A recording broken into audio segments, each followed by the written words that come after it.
అయ్యా. అయా ప్రార్థన ప్రభా మాకు సహాయం చేయండి ప్రభా. అయా సేవకుడు ప్రార్థన నుంచి ప్రతి ఒక్కరితో మాతో స్థితిగా తేడగా మాట్లాడి మా హృదయాలు తెరవమని వాక్యం ద్వారా మాతో ప్రభా మాటతో ప్రభా మా సహాయం చేయమని వాక్యం అతన్ని అనుసరించడం మమ్మల్ని అభివృద్ధి పరిచినట్లుగా సహాయం చేయమని మమ్మల్ని మేము తగ్గించుకుంటున్నామని పరిస్థితి చేస్తున్నాము నడిచిన తండ్రి. ఈరోజు ఉపవాస ప్రార్థనగా ధ్యాన వాక్యంగా నేను నిన్న మొన్న 2 రోజులు వాక్యం సిద్ధపడ్డాను. నాకు మన సేవకులు ఎవరో కొటేషన్ పంపించారు, నన్ను ఆకర్షించింది. దాంట్లో నుంచి ఈ వాక్యం సిద్ధపడ్డా. ఈ వారం వచ్చే వారం కూడా ఇంకొక వాక్యం మీకు బ్లెస్సింగ్ది ఆశీర్వాదకరమైన ప్రార్థనలో ఉన్న ఆశీర్వాదం ఏంటో వచ్చే వారం కూడా చెప్పాల్సిపడతాను. అదేంటంటే ఒక వ్యక్తి వెనక ప్రార్థన ఉంటే సమస్తము అతని ముందు ఉంటుంది. ఒక వ్యక్తి వెనక ప్రార్థన ఉంటే సమస్తము అతని ముందు ఉంటుంది. ఒక వ్యక్తి వెనక రాజకీయ నాయకుడు ఉంటే కాదు, ఒక వ్యక్తి వెనక కులపోళ్ళు ఉంటే కాదు, ఒక వ్యక్తి వెనక రౌడీ షీటర్లు ఉంటే కాదు, ఒక వ్యక్తి వెనక అంగబలం ధనబలం ఉంటే కాదు, ఒక వ్యక్తి వెనక ప్రార్థన బలం ఉంటే అతని ముందు, అతని కుటుంబం ముందు, ఆమె ముందు సమస్తము సాధ్యమే. హల్లెలూయా, హల్లెలూయా. వాక్యం శ్రద్ధగా వినండి. దేవుడు నాకు ఇచ్చిన ఆలోచన బట్టి మీకు చెప్పాలని ఇష్టపడుతున్నాను. ఈ వాక్యం మీకు అర్థమైతే మీ ప్రార్థనలో ఒక మార్పు వస్తుంది. ఈ వాక్యం మీకు అర్థమైతే మీ ప్రార్థనా సమయం పెరుగుతుంది. ఈ వాక్యం మీకు అర్థమైతే మీ జీవితం ఒక మలుపు తిరుగుతుంది. ఏదో యథారాజా తదా ప్రజ, ఏదో వచ్చాం ఏదో వెళ్ళామంటే ఎక్కడేసిన పొంగలంటే అక్కడే ఉంటుంది. అలా కాదు. మీకు మార్పు వద్దా? మీ జీవితాల్లో మార్పు కావాలా వద్దా? నాకైనా మీకైనా మార్పు కావాలా వద్దా? నేను మార్పు కోరుకుంటున్నా. మీకు కావాలా వద్దా? ఎంతకాలం సమస్యలతో ఉంటారు? ఎంతకాలంలో ఉంటారు? సమస్యను నీకు సమస్య పెట్టాలని దేవుడు చెప్తాం కాదు కదా. నువ్వు రోగంతో ఉండాలని దేవుడు చెప్తాం కాదు కదా. నువ్వు అప్పులో ఊపిలో ఉండాలని దేవుడు చెప్తాం కాదు కదా. తెలుసో తెలియక నువ్వు చేసుకున్నావు. కానీ దాని పరిష్కారం ఎక్కడ ఉంది? దేవుడు పాదాల చెంత. ఎక్కడ? దేవుడు పాదాలంటే ఎక్కడ? దాన్ని ఏమంటారు? ప్రార్థన. దేవుడు పాదాలంటే అక్కడ ప్రార్థన. ప్రార్థన దగ్గర అర్థమవుతుందా? చూద్దాం. ఈ రోజున చెప్పబోయే అంశము, మీ వెనుక ప్రార్థన ఉంటే, మన వెనుక కానీ మన కొరకు ఎవరైనా చేసిన ప్రార్థన ఉంటే మనకు జరిగే ఆశ్చర్య అద్భుత కార్యాలు. ఈ వాక్యం మీకు అర్థమైతే మీ గురించి కనుక చేయాల్సింది సంఘము కొరకు, ఇతరుల కొరకు, రక్షించబడని ఆరాధపేట కొరకు, రక్షించబడని మీ బంధువుల బిడ్డల కొరకు అంగలారుస్తూ ప్రార్థన చేయండి. హల్లెలూయా, హల్లెలూయా. మత్తయి సువార్త 8వ అధ్యాయము నేను చదువుతాను వినండి. అంత స్పీడ్గా చదవాలి ఎవరు లేరనుకుంటా. 8:5 నుంచి 10 చదువుతారు. ఆయన కపెర్నహూములో ప్రవేశించినప్పుడు ఒక శతాధిపతి ఆయనకు వచ్చి, ప్రభువా, నా దాసుడు పక్షవాయువుతో మిగిలిన బాధపడుచు ఇంటిలో పడి ఉన్నాడని చెప్పి ఆయన వేడుకొని. హల్లెలూయా. అందుకేగా ప్రేమించే మా ప్రియ పరలోక తండ్రి, నీ వందనాలు స్తుతి స్తోత్రాలు చెల్లించుకున్నాం. నీ కృపలో, నీ దయలో ప్రభువా, ఇగో మా వెనక ప్రార్థన ఉంటే, మా ముందు ప్రార్థన ఉంటే ఎటువంటి కార్యాలు జరుగుతాయో ఈ ఉపవాస ప్రార్థనలో మాకు నేర్పించే విధానం బట్టి, చెబుతున్న పాఠాలను బట్టి మీకు వందనాలు స్తుతి స్తోత్రాలు చెల్లించుకున్నాం. అయ్యా, ఎంతో మంది బిడ్డలు ప్రార్థనలు ఏమితో బాధపడుతున్నారు, ప్రార్థన చేయలేకపోతున్నారు. అనేకమైన పనులు మార్గాలాగా పెట్టుకుంటారే కానీ మరేలాగా అయ్యా నీ పాదాల దగ్గర లేక ఇంకా సమస్యలతోనే, ఇంకా అప్పులతోనే, ఇంకా బలహీనతోనే, ఇంకా అనేకమైనటువంటి శ్రమలతో ఉన్నారు ప్రభా. ఈ రోజు వాటికి ఒక ముగింపు దాయిచ్చేయండి. ఈ రోజున వారి కుటుంబాలు ఒక ముగింపు దాయిచ్చేయండి. అద్భుత కార్యం జరిగింది ప్రభా. నీకు అసాధ్యమంటూ లేదు. ఎన్నో ఏళ్ళని పడుతున్న శ్రమకి ఒక ముగింపు ఏసునామములో కలుగునుగాక. అయ్యా నీ కృపతో నింపమని నాకు మాకు విడుదల దయచేయము. ఏసునామములో అడుగుచున్నాము తండ్రి, ఆమేన్. హల్లెలూయా. ఇక్కడ మా బాగా వినండి. వినిపిస్తుందమ్మా? నాయకు చూడండి కాసేపు. బైబిల్ చదవడం కదా, నాయకు చూడండి. నిద్రపోతే ఊరుకోలేదు. నేను సీరియస్గా నేను వాక్యం చాలా కష్టపడి సిద్ధపడి వచ్చాను. దేవుడి దగ్గర ప్రాధాన్యపడి, ప్రభా ఈ మాట నాకు ఆ మాట 5-6 సార్లు దగ్గర నాకు ఈ వాక్యాలు గుర్తురాలి. దేవుడు ఒక్కొక్క పాయింట్ గుర్తొస్తుంది, ఇంకొక పాయింట్ గుర్తు చేసుకుంటే ఇప్పుడు వాక్యం మీ జీవితాల్లో కార్యం జరుగుతుంది నేను నమ్ముతున్నాను. కాబట్టి అశ్రద్ధగా ఉండదు, నిద్రపోవద్దు. మీరు పని చేయడం నిద్రపోవద్దు, కానీ చర్చ నిద్రపోతారు. నేను అరిస్తే బాధపడతారు. నేను అవ్వాలని అనబట్ల నిద్ర శాతం తీసుకొచ్చేది. ఒకళ్ళు నిద్రపోతే సంఘంలో అందరికీ అనుకుంటుంది. ఏసుకున్నాములో నిద్ర మొత్తం ఏసుకున్నాము పోగా. హల్లెలూయా. ఇక్కడ జరిగిన సమయం ఏంటి? ఒక శతాధిపతి తన పనివాడు, మా అమ్మ నాయకు అమ్మారా ఒక శతాధిపతి తన పనివాడు రోగంతో బాధపడినాడు. శతాధిపతి యొక్క పనివాడు రోగంతో అంటే పక్షవాయు రోగంతో బాధపడుతున్న పనివాడిని చూసి శతాధిపతి బాధపడ్డాడు. శతాధిపతి అంటే 100 మందికి పైన అధికారి. శతాధిపతి అంటే 100 మందికి అధికారి. అంత అధికారి నుండి 100 మంది పనివాళ్ళు అంటే 100 మంది పనివాళ్ళు అనుకోండి. 100 మంది పనివాళ్ళు తన దగ్గర ఉన్న ఒక్క పనివాడు బాధపడతా అంటే ఒక్క పనివాడు రోగంతో ఉన్నాడని, ఒక దాసుడు పక్షవాతం బాధపడ్డాడని ఇతను బాధపడ్డాడు. అంటే ఆ పనివాడు ఎంత నమ్మకంగా ఉంటాడు, ఎంత దగ్గరగా ఉండుంటాడు, ఎంత ప్రేమగా ఉండుంటాడు, ఏం చెప్తే చేసుండేవాడు. అవునా? ఒక శతాధిపతి ఒక పనివాడిని ఆ విధంగా శ్రద్ధగా చూడాలంటే ఆ పనివాడు కూడా శతాధి పట్ల అంతే ప్రేమ ఆప్యాయతలోను, అంతే నమ్మకంగాను, అంతే యథార్థంగాను చెప్పే ప్రతి పనిలో కూడా నమ్మకత్వం చేసినప్పుడే అతని పట్ల గురి ఉంటుంది. అవునా కదా?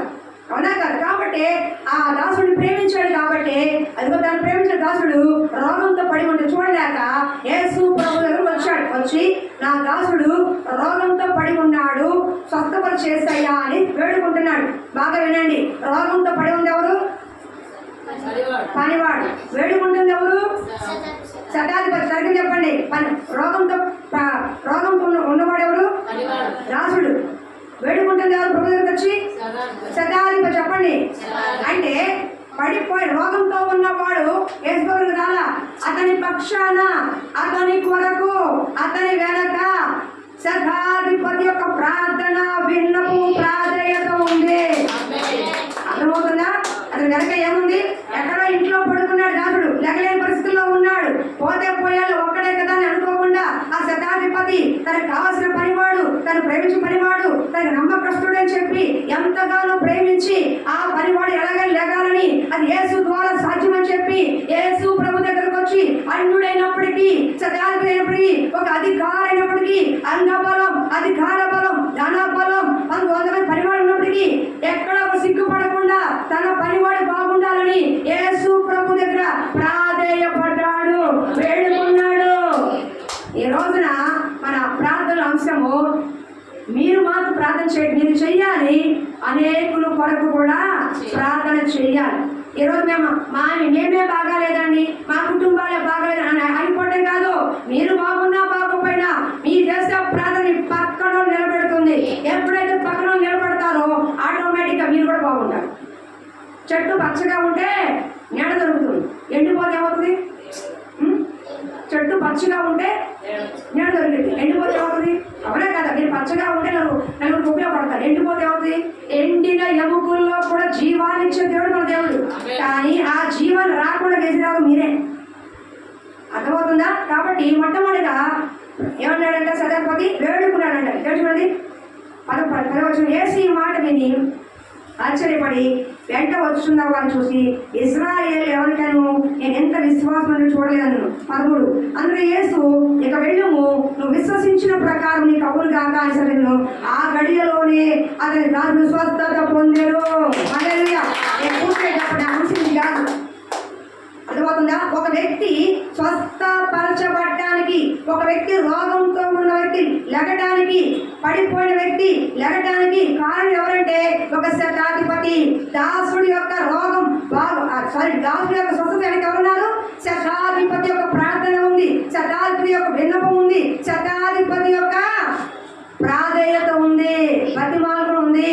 కాబట్టి అతని ప్రార్థన, అతని అధికారం ఉండి ఒకడు రమ్మంటే వస్తాడు, ఒకడు పొమ్మంటే పోతాడు. అంత అధికారం ఉండి కూడా యేసు దగ్గరకు వచ్చి ప్రాధేయపడి వేడుకుంటున్నాడు, అయ్యా నీ వల్లే అవుతుందయ్యా, నా దాసుని స్వస్థపరచన్నాడు, నీ విశ్వాసం నేను స్వస్థపరచనుగా ఆ గడియలోనే యేసు ప్రభు వారు అతని దాసుని స్వస్థపరిచాడు.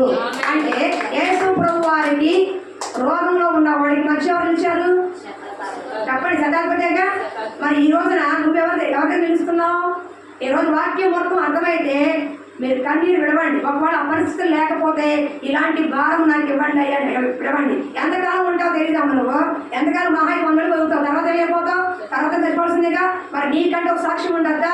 నీకంటూ ఒక చెప్పుకునే ఒక మెచ్చుకునే కార్యక్రమం ఉండద్దా? ప్రశంస ఉండద్దా? ఆవిడ ప్రార్థనా పడుదలమ్మా, ప్రార్థన చేస్తున్నా ఇట్లా జరిగింది చెప్పుకునే కార్యాలు ఉండద్దా? అర్థమవుతుంది. ఉండాలా వద్దా? ఉండాలంటే ఏం చేయాలి? మనం కూడా ప్రార్థనా పరులుగా ఉండాలి. ప్రయత్నించే వారు వెనక వాక్యం చెప్పి కనబడతాడు, కానీ యథార్థంగా ప్రార్థన చేసేవాడు దేవుడు కనబడతాడంట. హల్లెలూయా హల్లెలూయా. అంటే మన ప్రార్థన వెనుక కొన్ని కార్యాలు జరుగుతాయి. ఆనాటి భక్తులు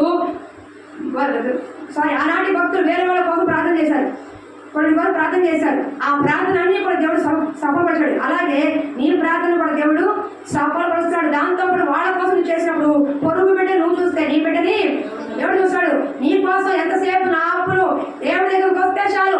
ఒక చాడ మార్గం లాగా ఏంటి ఎచ్చలు కొట్టలేదు కదా, పంచదార, పసుపు, కారము, ఉప్పు, పప్పు రాసుకుంటారే, అట్లా వేసుకుంటాం దగ్గర రాగానే మనలో రాగానే చెప్పే ప్రార్థన, ఇంట్లో ప్రార్థన చేయగానే ప్రభా నా అప్పులు, ప్రభా నాకు ఆరోగ్యం, ప్రభా నా పరిస్థితి, ప్రభా నాకు ఇచ్చేయి, ప్రభా నాకు చదువు, అది ఇదివు అంటే తప్ప బ్రతుకులో మార్పు రాదా? దిక్కుమాల ప్రార్థన అదే నా ప్రార్థన అంటే. ఎంతసేపు అదే ప్రార్థన అంటే ఎంత ప్రార్థన? నీ పక్కన వాళ్ళు నశించిపోతున్నారు, నీ పక్కన వాళ్ళు రోగంతో ఉన్నారని ఎదుర్కొన్న వాళ్ళు రక్షణ పొందలేదు, మరి ఆలోచన చేస్తారు.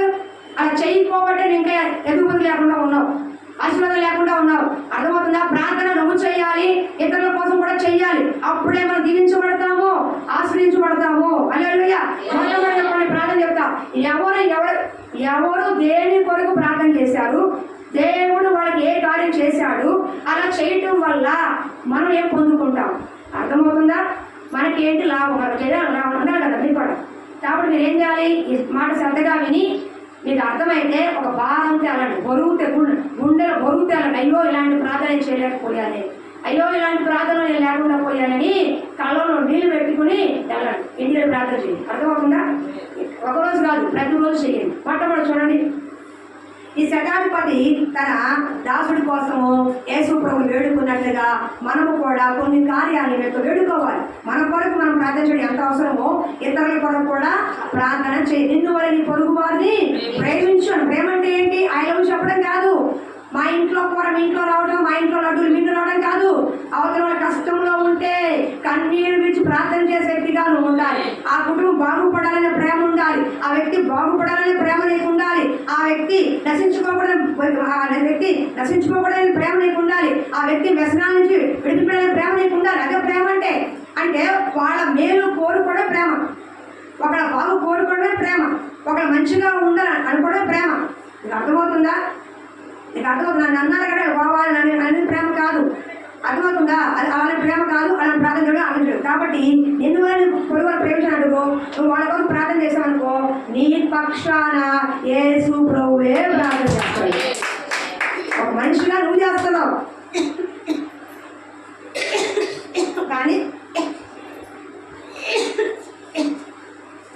కానీ నేను దగ్గర చూస్తాను. ఒకటి నీళ్ళు మంచి గొప్ప సంతోషం, కూర్చో, నేను తాగుతాను, కూర్చో.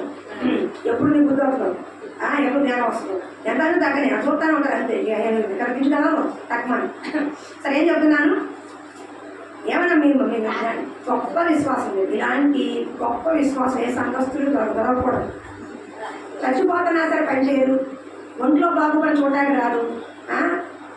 మనిషి ఒంట్లో బాగా తెలిసి కూడా కనీసం పని కూడా చేయదు. అంత గొప్ప విశ్వాసం. ఏ సంఘానికి ఇలాంటి విశ్వాసం ఉండకూడదు. హల్లెలూయా. మంచివాడు, మీరందరూ మంచివాడు, అలాగే ఉండండి, లేదా మారండి. హల్లెలూయా. ఏం చెప్తున్నాను నేను? ఎందువల్లే కాదమ్మా, ప్రార్థన. అర్థమవుతుందా? ప్రార్థన చెయ్యాలి. ప్రేమ అంటే ఏంటి? పరులో మేలుకోవడం. అర్థమవుతుందా? ప్రేమ అంటే ఏంటి? పరులో మేలు కోరుకోవడం. నీ చుట్టుపక్కల వారి గురించి కూడా నువ్వు ప్రార్థన చేస్తే నీ కొరకు సాక్షాత్ యేసు ప్రభు వారి విజ్ఞాపన చేస్తారంట. ఎవరు కావాలి ఆ విజ్ఞాపన? ఒక మనిషి చేస్తేనే అంత శక్తివంతంగా ఉంటే నీ కొరకు యేసు ప్రభు వారే చేశారనుకో ఎంత శక్తివంతంగా ఉంటుంది. అవునా? అరే నా బిడ్డ ఆ పక్కన కోసం ప్రార్థన చేస్తుంది, ప్రాధేయపడతారు బాబు అని కూర్చోడు కూర్చోండి, అక్కడ లేదు, అక్కడ కూర్చోలేదు, అక్కడ కూర్చో. అర్థమవుతుందా? ఏం చెప్తున్నా నేను? ఇప్పుడు పక్కన అయ్యా ప్రభా మా ఇంటి వాళ్ళు చాలా సమస్యలు ఉన్నాయి, నీకు సమస్యలు ఉన్నాయి, నేను ఇంకా వాక్యంలోకి వెళ్ళా చెప్తున్నా, మీకు అర్థమవడం చెప్తున్నా. అట్టి పొండు ఒడిసట్టు చెప్పాల్సి వస్తుంది మీకు, అయినా మీకు అర్థమవుతుంది, నాకు అర్థం కావట్లా. మట్టి పొరం తీసేసి కాస్త జ్ఞానంగా పొర పెట్టుకోండి. ఎంతకాలం ఉంటారు అలాగే? మిమ్మల్ని చూస్తే నాకు బాధ అనిపిస్తుంది. నాకే తాడు పోవడం లేదు, నేను ఉన్నా పోయినా పెద్ద నష్టమే లేదు. కానీ ఫ్యామిలీస్ ఉన్నాయి, పిల్లలు ఉన్నారు, కుటుంబాలు ఉన్నాయి, వంశావళే మీ కొరకు ఉంది. జాగ్రత్తగా ఉండండి. అర్థమవుతుందా? సరే, ఏం చెప్తున్నా నేను? పక్కన ఫ్యామిలీ ఉందని ఏం చెప్పాలి, ప్రభా ఈ సమస్యలు ఉన్నాయి కానీ వాళ్ళు కూడా సమస్యలు ఉన్నారు ప్రభా, నాకంటే ఘోరంగా ఉన్నారు, నాకంటే పరిస్థితి ఉన్నారు, పాప నాకన్నా 3 పూటలు దొరుకుతాను, 1 పూట దొరకలేదు ప్రభా, కుటుంబాన్ని ఖండించుకోవు అని ప్రార్థన చేయాలి. అది దేవుడు మెచ్చే కార్యం. ఎప్పుడైతే అలాంటి ప్రార్థన చేస్తావో అప్పుడు నీ విషయంలో దేవుడే జోక్యం చేసుకుంటాడు. అసలు నువ్వు అడగవసరంలా, నువ్వు ప్రార్థన చేస్తూ ఉండవు, నీ గురించి చేసుకో, కానీ వాళ్ళ గురించి ఎక్కువసేపు చేసావనుకో వాళ్ళు కాపాడబడతారు, వాళ్ళు ఆశ్రయించబడతారు, వాళ్ళు రక్షించబడతారు, మందిరంలో చేర్చబడతారు, కొన్ని ఆత్మలు పట్టబడతాయి. ఆ ఆశీర్వాదం పాలు పంపు నీకే దేవుడు ఇస్తాడు. అర్థమవుతుందా? ఇప్పుడు చూద్దాము ఎవరి కోసం ప్రార్థన చేశారో వాళ్ళు చేసిన ప్రార్థన దేవుడు ఎలా జవాబు ఇచ్చాడో. చేస్తే ఇక మీట మీరు ఎవరో కూడా నీకు చెప్తున్నాను, ప్రార్థనలో బలపడు, ప్రార్థనలో బలపడు. నీ కుటుంబం బాగుండాలన్నా, పిల్లలు బాగుండాలన్నా ప్రార్థనలో కట్టుకో, ప్రార్థనలో కట్టుకో. డబ్బు ఇవ్వడం పోతే కానీ ప్రార్థనే శాశ్వతంగా మనకు ఉన్నది. అర్థమవుతుందా? మొట్టమొదటి చూద్దాము ఆదికాండం 19:29. మనకు తెలిసిన వచ్చారైనా సరే కొత్త వాళ్ళు కూడా ఉన్నారు కాబట్టి వాళ్ళకు కూడా తెలియాలి కాబట్టి తెలిసిన మీరు కూడా సరిగ్గా చేయట్లేదు ప్రార్థన మీరు కూడా తెలుసుకోండి. ఆదికాండము 19:29 చదువు. 19:29. సొదొమ గొమొర్రా కట్టును ఆ మైదాన ప్రదేశం యావత్తు చూడగా అదిగో ఆ ప్రదేశం పొగ ఆవము పొగ లేచుండు. దేవుడు ఆ మైదాన పట్టణం పాడు చేసినప్పుడు దేవుడు అబ్రహామును జ్ఞాపకం చేసుకుని లోతు కాపురం ఉన్న పట్టణమును నాశనం చేసినప్పుడు ఆ నాశనము మధ్యన లోతు నశించకుండా అతను తప్పించెను. హల్లెలూయా, హల్లెలూయా. అమ్మ వినండి సరిగ్గా. అమ్మ కోడికి నా ఇంక చూడు, నా ఇంక మాత్రమే చూడు. నేను కొంచెం సీరియస్గా వాక్యం కాదు, నా ఇంక మాత్రమే చూడండి. అబ్రహాము ఎవరు చూసినట్ట వినండమ్మా. అమ్మ బైబిల్ చూడబాక, నాయన చూడమ్మా, నాయన చూడు. మీరు ఇప్పుడు చూస్తే అట్లా మీరు చదువు రాదు కాబట్టి నాయన చూడని నేను చెప్తున్నాను, తప్పుగా అనుకోబాకండి. వినండి, మీకు ఇంటి వల్ల విశ్వాసం కలుగుతుంది. పేరు తిరిగేస్తే ఎప్పుడు పోయి వెళ్తారు, వాక్యం కూడా అయిపోవాలి. నేను చెప్తున్నా, నేను అబ్రహాం ఎవరు చేశాడు? లోతు కొరకు తమ్ముడు విడిపోయాడు, సొదొమ కొరకు వెళ్ళిపోయాడు. ఆ పట్టణం బహు భయంకరమైంది. దేవుడు దిగు చేయన్నాడు.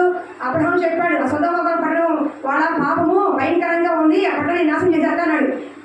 చేసే ప్రభు అని అన్నాడా? కానీ ఆ పట్టణంలో ఎవరున్నారు? తన తమ్ముడు, తన రక్త సంబంధి, అతని కుటుంబం, ఒక ఫ్యామిలీ, బిడ్డలు ఉన్నారు కాబట్టి ప్రభు బతిమాలుకుంటాడు. ఏం చెప్పట్లేదు, ఎదుర్కొని వెళ్ళిపోతున్నా. ప్రభు బతగా 50 మంది నీతిమంతులు ఉంటే వదిలేస్తావా, 40 మంది వదిలేస్తా. ఆఖరికి 10 మంది దాకా వచ్చాడు. 5 మందిను వదిలేస్తాడు. కానీ అప్పుడు ఎవరున్నారు అక్కడ? లోతు భార్య పిల్లలు ఉన్నారు. అవునా? ఎవరు ప్రార్థన చేశారు? లోతు కుటుంబం కోసం. ఆ పట్టణం మధ్యలో లోతు కుటుంబం నాశనానికి వెళ్ళొద్దు ప్రభు, నీకుంటుంది కదా, వాళ్ళలాగా పాపం చేయలేదు కదా, వాళ్ళలాగా లేడు కదా, నీతిగా వాళ్ళ మధ్య ఉండి కూడా నీతిగా ఉన్నాడు కదా, కాబట్టి నా తమ్ముడు కుటుంబాన్ని నాశనం చేయొద్దు, నా తమ్ముడు కుటుంబాన్ని జ్ఞాపకం చేసుకో. నీతి మంత్రులను నువ్వు నాశనం చేసేటప్పుడు కాదు, పాపములో వాళ్ళు ఉండొచ్చు, ఆ భయంకర పడిన వాళ్ళు ఉండొచ్చు, కానీ నీతి మంత్రులైన లోతు అని వాక్యం చెప్తుంది. ఎందుకని? వాళ్ళంత భయంకరమైన పాపములో ఉండి కూడా ఆ పాపములో పాలు పంపడాడంటే లోతు. మనసు నచ్చుకున్నప్పటికీ కూడా పాపంలో పాలు పంపకుండా దేవుడి కొరకు నీతిగా బ్రతికేవాడంటే లోతు. కాబట్టి నీతిమంతుడు పాపం చేసేవాడితో నశించుకోకూడదు. వాళ్ళు తప్పు చేశారు కాబట్టి నాశనానికి వెళ్ళారు. నేను తప్పు చేయలేదు కదా, నాశనానికి వెళ్ళకూడదు కదా, కాబట్టి లోతు కుటుంబాన్ని కాపాడయ్యాని ఎక్కడో ఉన్న అబ్రహాము, ఎక్కడో ఉన్న సొదొమ గొమొర్రా ఉన్న తమ్ముడి కొరకు ప్రార్థన చేసినప్పుడు ఆ ప్రార్థన దేవుడు ఆలకించి అదంతా కూడా కాల్చినప్పుడు కూడా ఆ నాశనం మధ్యలో లోతుని కాపాడాడు. నాశనము కాకుండా, లోతు కుటుంబము నాశనము కాకుండా కాపాడాడు. ఈ రోజున నీ ప్రార్థన నీ కుటుంబాన్ని నాశనం నుంచి కాపాడబడాలి. నీ వల్ల నీ రక్త సంబంధికులు, నీ బిడ్డల కుటుంబాలు, నీ అయిన వారి కుటుంబాలు కూడా నాశనం నుంచి తప్పించబడాలి. దానికే మనం ప్రార్థన. ఎంతసేపు మన కుటుంబం చేయడం కాదు. ప్రభువా, ఈరోజు లోకం బహు భయంకరం ఉంది. రోజుగా అత్యాచారాలు ఎక్కువైపోతాయి. చిన్న పిల్లల మీద అత్యాచారాలు ఎక్కువ. 8 ఏళ్ల పిల్ల, 7 ఏళ్ల పిల్ల, 4 ఏళ్ల పిల్ల, మన ఉయ్యాలో 5 ఏళ్ళ పాప 4 ఏళ్ళ వ్యక్తి అనుకోవడమని రేపించగల ఏమని చెప్పు, అంత ఘోరం జరుగుతుంది. అలాంటి నాశనం అది మనం ఉన్నాం అంటే భయంకర దినాల్లో మనం ఉన్నాం. మన కుటుంబం కాపాడబడాలంటే, మన బిడ్డలు కాపాడబడాలంటే అనగా నిన్న మన నడి రోడ్డు మీద నడిచాడు వినుకోండిలో, నడి రోడ్డు మీద అందరూ చూస్తుంది కానీ కత్తితో కస్తా నడిపించాడు. అందరూ చూస్తూనే ఉన్నారు, పారిపోతాను, ఎవరే ఆపలేదు. కొబ్బరి పడవలతో నరికేశాడు. దేశ రక్తమే ఆ అక్కడ వీడియో చూశాడు, ఇలా కష్టాన్ని పొందుతున్నాడు. అంతమంది వెళ్ళిపోతారు పెళ్లి చేసుకుని, ఎవరు పడారు చచ్చిపోయారు. అంటే నేనేం చెప్తానంటే నాశనం మాత్రం బ్రతుకుతున్నా, లోకము నశించిపోతుంది, దేవుడు రాక సమీపిస్తుంది. ఎక్కడ చూసా దుర్దినాలు, భయంకర దినాలు, ఎక్కడ మంచి లేదు, సమాధానం లేదు, సంతోషం లేదు. ఎక్కడ లోకం ఎక్కడ చూసినా సరే భయంకర కార్యాలతో ఉన్నాయి. ఈ లోకములో మనం క్షేమంగా ఉండాలంటే, మన కుటుంబం క్షేమంగా ఉండాలంటే, నీ బంధువులు బాగుండాలంటే ఇక్కడ నువ్వు ప్రార్థన చేయాలి. ఎక్కడో ఆ ఊర్లో ఉన్నారు, ఆ దేశంలో ఉన్నారు, ఎక్కడో ఉన్నారని కాదు. ఏ దేశంలో ఉన్నా, ఏ ప్రాంతంలో ఉన్నా, ఏ ఊర్లో ఉన్నా, ఏ గ్రామంలో ఉన్నా, ఇక్కడ నువ్వు చేసే ప్రార్థన అక్కడ వాళ్ళు రక్షిస్తున్నారు. దేవుడు అబ్రహాము చేసిన ప్రార్థన లోతుని రక్షించింది. అర్థమవుతుందా? రక్షించే లేదా? ఎస్తేరు చేసిన ప్రార్థన యోధా జాతి నాశనానికి తప్పించింది. తప్పిందా? అలాంటి మనుషులు కాదా? అవునా కాదా? అంటే నీ ప్రార్థన నీ కుటుంబాన్ని తప్పించాలి, నీ బంధువుని, నీ రక్త సంబంధిని కూడా తప్పించాలి, నీ ఇరుగు పొరుగు వారిని కూడా ఆ నాశనము కాకుండా తప్పించాలి. దానికి ఏం చేయాలి? వాళ్ళ కనుక ఒక కుటుంబం బాగుండాలంటే వాళ్ళకి దేవుడు తెలియదమ్మా. వాళ్ళు అన్నిలే, వాళ్ళు ముస్లిమ్స్ అవని, హిందువులు అని, ఎవరన్నా అని, వాళ్ళ పరిస్థితి బాగా నీకు కనబడుతుంది. వాళ్ళ ఇంట్లో పరిస్థితి బాగా అస్తవ్యస్తంగా ఉంది. కానీ ఏం చేయాలి? ఇంట్లో ప్రార్థన చేస్తున్నారు. అయ్యా ఆ ముస్లిం కుటుంబాన్ని, ఆ హిందూ కుటుంబాన్ని, అయ్యా కుటుంబాన్ని, అయ్యా వాళ్ళని కాపాడండి అయ్యా. నేను ఎరగని వారే కానీ వాళ్ళకి ఆ పరిస్థితిలో ఉన్నారు, నువ్వు కాపాడే దేవుడు కదయ్యా, యేసు క్రీస్తు అందరికీ ప్రభు కదయ్యా. ఆ కుటుంబాన్ని జోక్యం చేసుకో, ఆ కుటుంబంలో మీరు కార్యం జరిగించని ఇక్కడ ప్రార్థన చేస్తే వాళ్ళు విడిపించబడతారు, వాళ్ళు తప్పించబడతారు, నాశనానికి వెళ్లకుండా వాళ్ళ కుటుంబాలు కాపాడబడతాయి. ఒక దినాన దీని వెనక నీ ప్రార్థన ఉందని దేవుడు బయలుపరుస్తాడు. అన్ని జనుల మధ్య ఒక వెలుగుగా నింపుతాడు. ఏముండాలి వెనకాల? మన కుటుంబం కోసం మన డబ్బా పెట్టుకోవడం కాదు, చెయ్యి తప్పేమిలే, చెయ్యాలి కూడా. కానీ అంతకంటే ఎక్కువ అరగంట సేపు నువ్వు చేసుకుంటే 2 గంటలు బయట వారి కోసం చెయ్యాలి. నీకు అర్థమవుతుందా?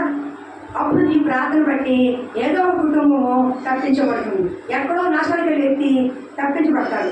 ఎవరో యవనస్తురాలు పాపంలో పడకుండా తప్పించబడతాడు. వీడి నుండి తప్పించబడతాడు. అర్థమవుతుందా?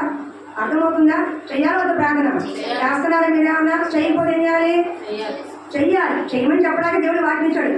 అర్థమవుతుంది. ఎవరి కోసం? దుర్గమ్మ నా చెయ్యి బాగాలేదు ప్రభావ చేస్తున్నావు, కానీ నా లాంటి వాడు అక్కడ హాస్పిటల్ చాలా ఉన్నారు ప్రభావ, నాకే రావడం కాదు, అది స్వార్థం. హాస్పిటల్కి వెళ్తున్నావుగా, పక్షవాత హాస్పిటల్కి కొన్ని 100 ఉన్నారు రోగులు.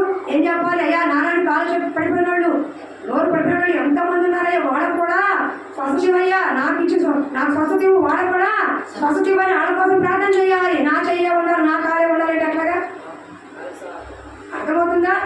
నీకు ఎందుకు చెడు? అలాంటి వారు ప్రార్థన చేస్తాం.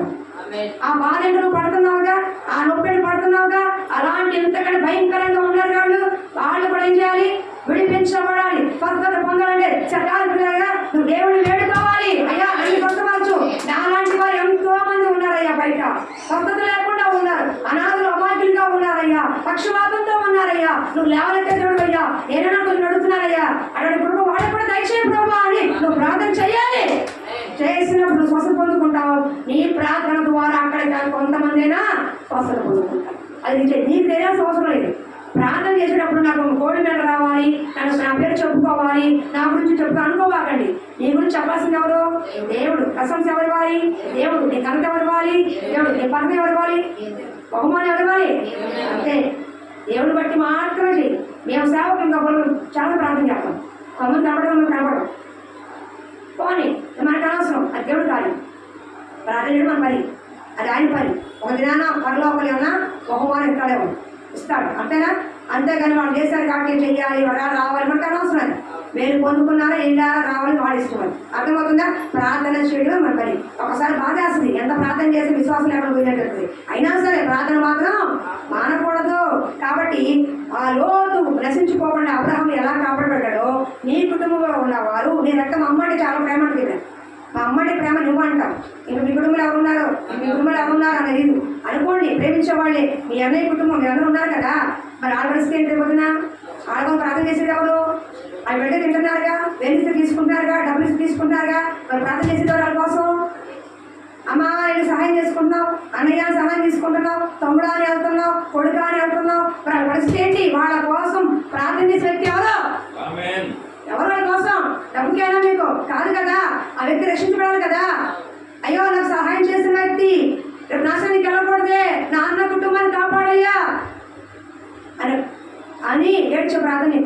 నా అక్క కుటుంబాన్ని కాపాడయ్యా, నా బంధువుల రచనయ్యా, నా బిడ్డలయ్యా కాపాడయ్యా అయితే ప్రేమ లేకుంటారు. అంతేగా నేనే స్వరూపం, నేనే బాగున్నానంటే అది స్వార్థం. యేసు ప్రభు వారు స్వార్థంగా ఆలోచిస్తే ప్రపంచ రక్షణ వచ్చింది. ఈ దిగుబడి కోసం నేను కావాలనుకుంటే అవునా కదా? మనం కాస్త మేలు పొందుకొని ఆదాయం చేయడానికి వచ్చి అని అంటాం. కానీ యేసు ప్రభు వారు మన చెడ్డవారై ఉండగానే, పాపులుగా ఉండగానే, హింసకులుగా ఉండగానే, దూషకులుగా ఉండగానే, దరిద్రులుగా ఉండగానే నీ కొరకు నా కొరకు ప్రాణం పెట్టాడు. ఏ మంచి లేని మన కొరకు ప్రాణం పెట్టాడు. ఏ స్వార్థం ఆశించకుండా. మరి మరి నువ్వు మేలు పొందుకున్నావు, డబ్బులు పొందుకున్నావు, అన్నీ అడుగుతున్నావు, ప్రతిదానికి వాళ్ళు అడుగుకుంటూ వెళ్ళి మరి రక్షించబడద్దా? నాశనం వెళ్ళిపోతే చూస్తూ ఊరుకుంటావా? నరకానికి వెళ్తే లెక్క అడుగుతాడు. ఏమ్మా వెంకటేశ్వరమ్మా, నేను రక్షణ ఇచ్చాను, న్యాయానికి ఇచ్చాను, వాళ్ళ దగ్గర నేను పొందుకున్నావు, ఒక్కసారి వాక్యం చెప్పావా, ప్రార్థన చేయించావా, సేవకులను తీసుకెళ్ళావా? లెక్క అడుగుతాడు. ఊరేపు తీసుకోవడం కాదు, లెక్క అడుగుతాడు. అర్థమవుతుందా? ఎవరికైనా, నాకైనా, నీకైనా లెక్క అడుగుతాడు. మేలు పొందుకుంటున్నావా? వాళ్ళ కోసం ఇంకా హెచ్చుగా ప్రార్థన చేయి. సహాయం పొందుకుంటున్నావా? ప్రార్థన చేయి. ఒకవేళ పలానా కుటుంబం బాగా తెలిసి నీకు తెలిసిందా, ఫోన్ వరకు తెలిసిందా, ప్రార్థన చేయి. వందల కుటుంబాలు మనం ఏం చేయలేం. కానీ నీ ఎన్నికలో నీకు తెలిసినప్పుడు, నీ ఎదురుగా ఉన్నప్పుడు, నీ కంటి కనిపించినప్పుడు, నీ చెడు వినిపించినప్పుడు తప్పకుండా వాళ్ళ ప్రార్థన చేసే తీరాలి. అలా చెయ్యకపోతే పాపం ఇది. నా మట్టుకైతే మీ కొరకు ప్రార్థన చేయబోదు, నాకు పాపముగా కానీ సమూయేలు ప్రవక్తకే పాపం, నీ పాపం కాదు. ఏమ్మా ప్రార్థన చేయమంది వడు డబ్బులు అవసరంలా, బంగారం పెట్ట అవసరంలా, బరువులు ఎంత అవసరంలా, ఇంట్లో కూర్చొని పని అంతా అయిపోయి అంట్లు తోవేసుకొని బట్టలు చేసుకొని చక్కగా పూలు వేసుకొని టీవీ చూసుకోకుండా, టీవీ మా ఇంటి వంట, పక్కింటి వంట, గోంగూర రావట్లా ఏమంటారు చూసారా, కంట పెట్టాలి అయ్యాలంటే మనకొద్దు. ఏం చేయాలా? ఆదరించు. అయ్యా నాకు ఇచ్చిన నా కుటుంబాన్ని రక్షించావు, నా అన్న కుటుంబాన్ని కాపాడు, నా అక్క కుటుంబాన్ని కాపాడు, నా బిడ్డల కుటుంబాన్ని కాపాడు, నా బంధువులు ఎక్కడున్నారు ప్రభా అని కాపాడే ఏం చేయాలి? వాళ్ళ నాశనానికి వెళ్ళకుండా ప్రార్థించు. ఒకవేళ నీ ప్రాణం రక్షించబడతారు, రక్షించబడకపోయినా ఆ తప్పు నేనే మోపడు. ఎందుకంటే ప్రార్థన చేసావుగా. ప్రార్థన చేయకపోతే లెక్కను చెప్పాలి. ప్రార్థన చేసావు అయినా రక్షించబడాలి, అది దేవుడు లెక్క, మనకు అనవసరం. కానీ చెప్పాలి. వాళ్ళు మాట వినినా వినకపోయినా నేర్చుకెళ్ళు, చెప్పవలసిందే అన్నాడు. ప్రార్థన అయినా, సువార్త అయినా, మందిరానికి రాని చెప్పైనా చెప్పాల్సిన బాధ్యత లేదు. అన్నయ్య మందిరానికి రా, వదిన మందిరానికి రా, అమ్మ మందిరానికి రా. అడుగు, 10 సార్లు అడుగు, 20 సార్లు అడుగు, 100 సార్లు అడుగు. అవసరమైతే 101సారి వస్తారు. విసుక్కోవద్దు. ఎన్నిసార్లు అడిగి వచ్చావు, ఎన్నిసార్లు విడుదల వచ్చావు, ఎన్నిసార్లు ప్రార్థన చేతులు వచ్చుంటావు, ఎన్నిసార్లు ఏడుతులు వచ్చుంటావు. ఎవరో ఒకళ్ళు ఏడు ప్రార్థన కదా ఈ ఫలితం నీకు నాకు. 5 ఏళ్ళు మా ఏడుతూ వచ్చాయి. నేను చెప్తున్నా 5 ఏళ్ళు ఏడుస్తూనే వచ్చా దేవుడికి. ఎప్పుడు వచ్చినా లేదు. కానీ ఎవరో ఒకళ్ళు చేసి ప్రార్థనే కదా ఫలితం. మరి ఆ ఫలితం రావాలని ఏం చేయాలి? నువ్వు కూడా ఏం చేయాలమ్మా? నిజంగా ప్రేమించే వ్యక్తి అయితే నీ భర్త రక్షణ కోసం ఎప్పటి రక్షణ ప్రార్థన చేయాలి. నీ భర్త కుమార్తె సరే, నీ భర్త ఇతరులైనా సరే, ఎవరైనా సరే, నీ ఇంట్లోనైనా సరే, నీ బిడ్డలైనా సరే రక్షణ పొందాల్సిందే. నేను నా ఇంటి వారు రక్షణ చెప్పండి అమ్మా, క్లిక్ చేయండి. నిర్గమాకాండం 32:9-15 త్వరగా తిండి. రెండోది నిర్గమాకాండం. అమ్మా దింపు త్వరగా పడిపోయింది, త్వరగా దింపు. నిర్గమాకాండము 32:9-15 త్వరగా తిండి. నిర్గమాకాండము 32:9-15. నిర్గమాకాండము 32:9-15 త్వరగా తిండమ్మా.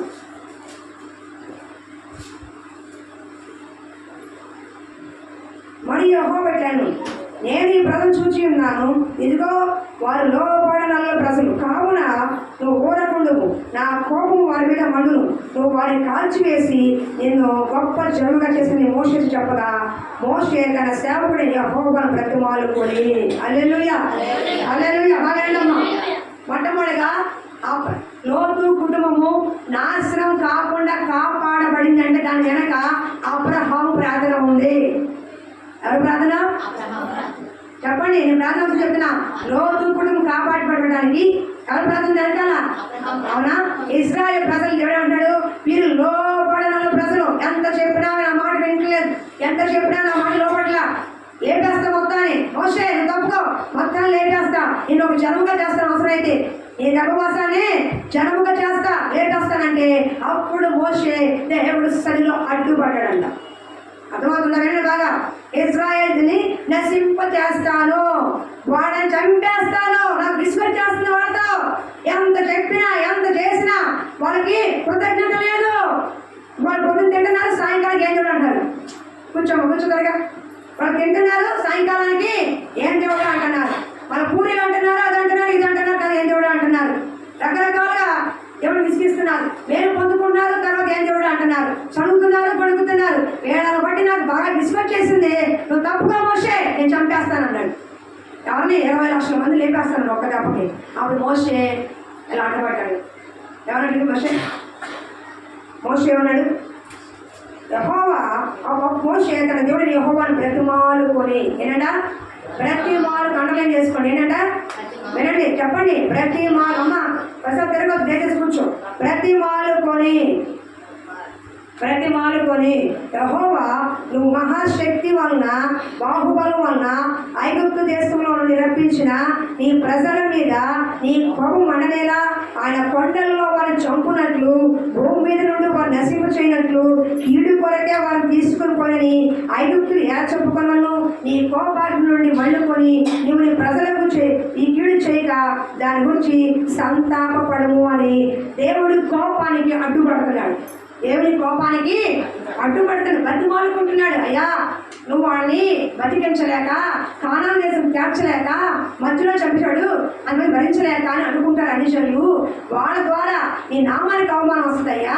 కాబట్టి వాళ్ళు తప్పే చేశారు, పొరపాటే చేశారు, నిజమే నీ కోపం పుట్టించారు, కానీ వాళ్ళ మీద నువ్వు కోపము తెచ్చుకోమాక. ప్రతిమాని వాళ్ళ వల్ల నీ నామానికి అవమానం వస్తుంది.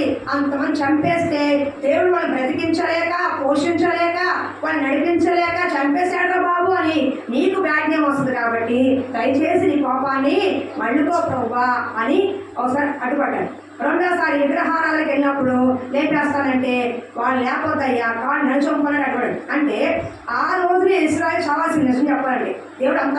దేవుడు కోపం సాధారణంగా రాదు. ఆయన అణుచుకుని నా మళ్ళాగా రాదు, వెంటనే అణుచుకుంటాడంట. అంత దేవుడికి ఎంత కోపం పిడిస్తే వాడు ఎన్ని కళ చేసుకుంటారు, ఎంత కోపం పడుతుంది, చంపేస్తాడండి దేవుడు. అవునా? ఏ బానిసత్వాన్ని రక్షించాడో ఆ ప్రజల్ని చంపేస్తానంటే ఎంత కోపం ఆ దేవుడికి పుట్టించుంటారు, ఎంత విసిగించుంటారు, ఎంతగా అదే చూపించుంటారు. అవునా కాదా? కానీ మధ్య నిలబడ్డారు మోషే, సేవకుడైన మోషే. మామూలు మోషే కాదు, తన సేవకుడైన మోషే. తను ఎన్నుకున్న మోషే, తను పంపిన సేవకుడైన మోషే అడ్డుపడినప్పుడు, చెప్పినప్పుడు తన కోపాన్ని దేవుడు తిప్పుకున్నాడంట. ఈ రోజు నీ బిడ్డలు చేసే పనికి దేవుడికి కోపం వస్తుంది, నీ భర్త చేసే పనులకి దేవుడికి కోపం వస్తుంది, నువ్వు చేసే పనికి కోపం వస్తుంది.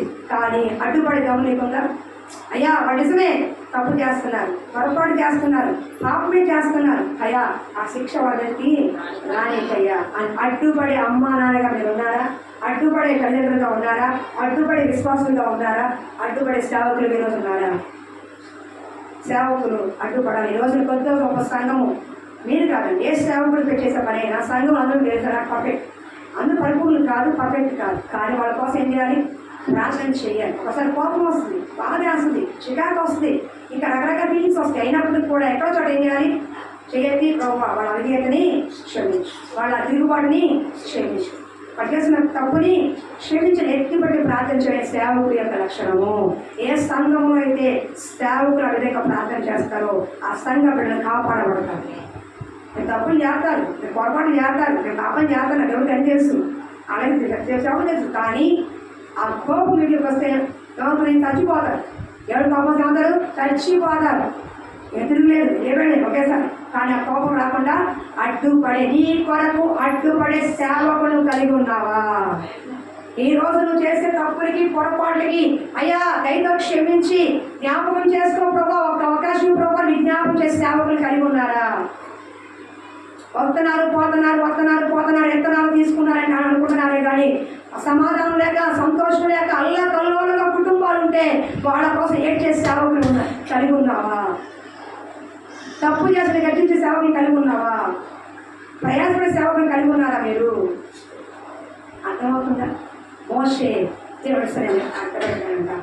నీ సేవకుని కుటుంబం కొరకు అడ్డుపడే సేవకుని కలిగి ఉంటామమ్మా. అది సూపర్గా చెప్తున్నారు, సూపర్గా చెప్తున్నారు, అబ్బో అసలు ఏముంది చెప్పట్లేదు చెప్పట్లో, అబ్బా అబ్బా అని కాదమ్మా. నీ కష్ట సమయంలో అడ్డుపడే సేవకుడు నీకు ఉండాలి. నీ కుటుంబం పాడవుతున్న నిలబడే సేవకులు ఉండాలి. పట్టణం పాడవుతుంటే నిలబడే సేవకులు ఉండాలి. ఈ రోజున ఒక కుటుంబాలు చూస్తుంటే అంత బాధేస్తుంది. ఇప్పుడు ప్రార్థన చేస్తాం, వాళ్ళు రాలా కానీ ప్రార్థన చేసుకునే ఉన్నాం, వాళ్ళ కోసం కన్నీరు విడుస్తూనే ఉన్నాం. ఒక దినాన్ని వాళ్ళు చూస్తామన్న నమ్మకంతో. ఎందుకంటే తీసుకొచ్చిన ఎవరంటే నేను కాదు, నువ్వు కాదు, దేవుడే, సర్వశక్తుడైన దేవుడు వెనక్కి తీసుకురావాలి, వెనక్కి మళ్ళించాలి, వాళ్ళ తప్పులు తెలుసుకోవాలి. అప్పుడే వాళ్ళు నిలబడతారు. కానీ వెనక ఎవరు ఉండాలి? నిలబడే సేవకుడు, ప్రార్థించే సేవకుడు మనకు ఉండాలి. బాబు చదివేట ఏం కాదు, నేను మూసే అర్థమవుతుందా? చదివే టైం కాదు. అలాంటి సేవకులు చిన్నవాళ్ళ పెద్దవాళ్ళు అనుకుంటుంది. అలాంటి సంఘం మనకి ధన్యకరంగా ఉంటుంది. కష్టంగా చెప్పుకోవడానికి నిలబడేవాళ్ళు. అర్థమవుతుందా? ఈ కుటుంబాలు ఎలా ఉంటున్నాయి, ఎలా పాడవుతున్నాయి, ఎలా ఉంటున్నారో అని ప్రార్థన చేసే సేవకులు ఈరోజు చాలా అరుదుగా ఉన్నారు. నేను మనం చెప్పట్లేదు, సేవలు చెప్తున్నాను. పక్కన చెప్పి టయాసం వెళ్ళిపోతున్నారే కానీ వాళ్ళ పరిస్థితి ఏంటి, వాళ్ళ బాధ ఏంటి, వాళ్ళ కష్టం నిజంగా వాడు ఏం చేస్తారు? కొన్ని వేల మంది వాడు ఏం చేస్తారు? అవునా కదా? ఒక ముగ్గురు అన్నం చూస్తారు, అన్నం చూస్తారు, అన్నం చూడలేరు కదా, వీళ్ళని ప్రార్థన చేసుకుని అలానే చెయ్యాలి. వాళ్ళు వేరు వీళ్ళు చేయరు. వాడు యాత్తాలని కూర్చుంటాడు. 10 ఏళ్ళు పంపిస్తానని మా కోసం ప్రార్థన చేయండి. ఎవరు చేసేది నీకు ప్రార్థన? 10 ఏళ్ళు ఇస్తే ఇది చేసుకుంటే అవ్వలేము. 10 ఏళ్ళు కానీ పంపిస్తాను. అయ్యాడు నేను స్పాన్సర్ చేస్తాను, ₹1,00,000 పెట్టి స్పాన్సర్ చేస్తాడు. స్పాన్సర్ చేశాడు. అయితే ఏసుకున్నాము కుటుంబాన్ని లిస్ట్ అంతే. ఒక్క నిమిషం. నీ లోపల ఏమున్నాయో, ఏ గొయ్యలు ఉన్నాయో, ఏ రోజులు ఉన్నాయో, ఏ పాపాలు ఉన్నాయో, ఏ తప్పులు ఉన్నాయో, నీ కుటుంబం అస్తవ్యస్తంగా ఉందో, తప్పు చేసావో ఎవరికి అవసరం. స్పాన్సర్ చేసి ప్రార్థన చేస్తాను. నువ్వు లేచిపోతావు కేసారు. నేను స్పాన్సర్ చెప్తాను. ఈ ఎన్నో దేవుడు యొక్క భావం లేకపోతే ఏం జరుగుతుంది లేదా? అవునా కాదు? చేయడం తప్పేం కాదు, ఇవ్వండి తప్పేం కాదు. కానీ ప్రార్థన ఎంతసేపు జరుగుతుంది? ట్రోలింగ్ చేస్తారు. ఈ జాన్ బాబు ₹50,00,000 ఇచ్చారు. నేను కూడా చెప్తాను చెప్తే చర్చిని స్పాన్సర్ చేశాడు. ఆ రాష్ట్రం జాన్బాబు పేరు పెట్టారు. ఎక్కడికండి జాన్బాబు దేవాలి పెట్టావా? నేను పెట్టను. పొరపాటు నక్షత్రం పెట్టను. ప్రార్థన చేస్తాను అంతే, సాక్ష్యం చెప్తాను. అంతేగాని నాట్ ప్రైసింగ్. ఎందుకంటే సార్ సమస్త మహిమకి గణకరుడు దేవుడు. అక్కడ దేవుడు ఇస్తే ఇచ్చావురా బాబు, దేవుడు ఇస్తే ఇచ్చావు, దేవుడు ఇస్తే నిలిచింది. అవునా? నిలిచింది నిజమే. కానీ ఎవరిస్తే ఇచ్చావు? దేవుడు కృపగా ఇచ్చావు, దేవుడు దయగా ఇచ్చావు, దేవుడు భాగ్యం సంపాదించి సమర్థిస్తే ఇచ్చావు. ఊరినే లేదుగా, మంచిది ఇచ్చా పంపించాడు కాబట్టి దేవుడు స్వాగతం అంతే. అంతేగాని ఆ డబ్బు తీసుకొని ఓ అని కొట్టుకోవడం, మనిషిని ఎత్తిపెడితే అనుకునే అయిపోతుంది. దేవుని ఎత్తిపెడితే జీవితకాలం మనతోడుగా ఉంటాడు. అర్థమవుతుందా? కాబట్టి ఏ సేవకుని కలిగి ఉండాలి? మీరు కూడా ప్రార్థించే సేవకుని, మీరు ఏడిస్తే ఏడ్చే సేవకుని, మీరు తప్పిపోతే గాడిలో పెట్టే సేవకుని, మీరు ఇష్టానుసారంగా కూడా హెచ్చరించే సేవకుని, మీ కొరకు ప్రయాసపడే సేవకుని కలిగి ఉండండి. అది మీకు ఆశీర్వాదం. కొద్దిమంది ఉన్నారా, వేల మంది అనవసరం, అది మీకు ఆశీర్వాదం. మోసే ఒక్కడే 20 లక్షల మందికి నాయకుడిగా ఉన్నాడు. ఎంత మోసాడో, ఎంత సడిగాడో, ఎంత విసిగించాడో పాపం. దేవుడికే కోపం మోసే రాదా పాపం. అయినా సరే అవునా దండేశ్వర అనబడచ్చు మోసేకి. కాబట్టి వాళ్ళు నాశనం కాకుండా కాపాడబడింది ఎవరు? మోసే. దేవుడి సరిలో అది ఒక సేవకులే కదండి. మీ కుటుంబ పిల్లలు తప్పు చేస్తారు, పొరపాటు చేస్తారు. ఎవరు ఇవ్వాలి? అమ్మ నాన్న, అయ్యా నా పిల్లలు తప్పు చేస్తున్నాడు, తాగుతున్నాడయ్యా, తిరుగుతున్నాడయ్యా, ఇష్టానుసారంగా ఉన్నాడయ్యా, అయ్యా వాళ్ళ ఉగ్రత రాకుండా కాపాడయ్యా.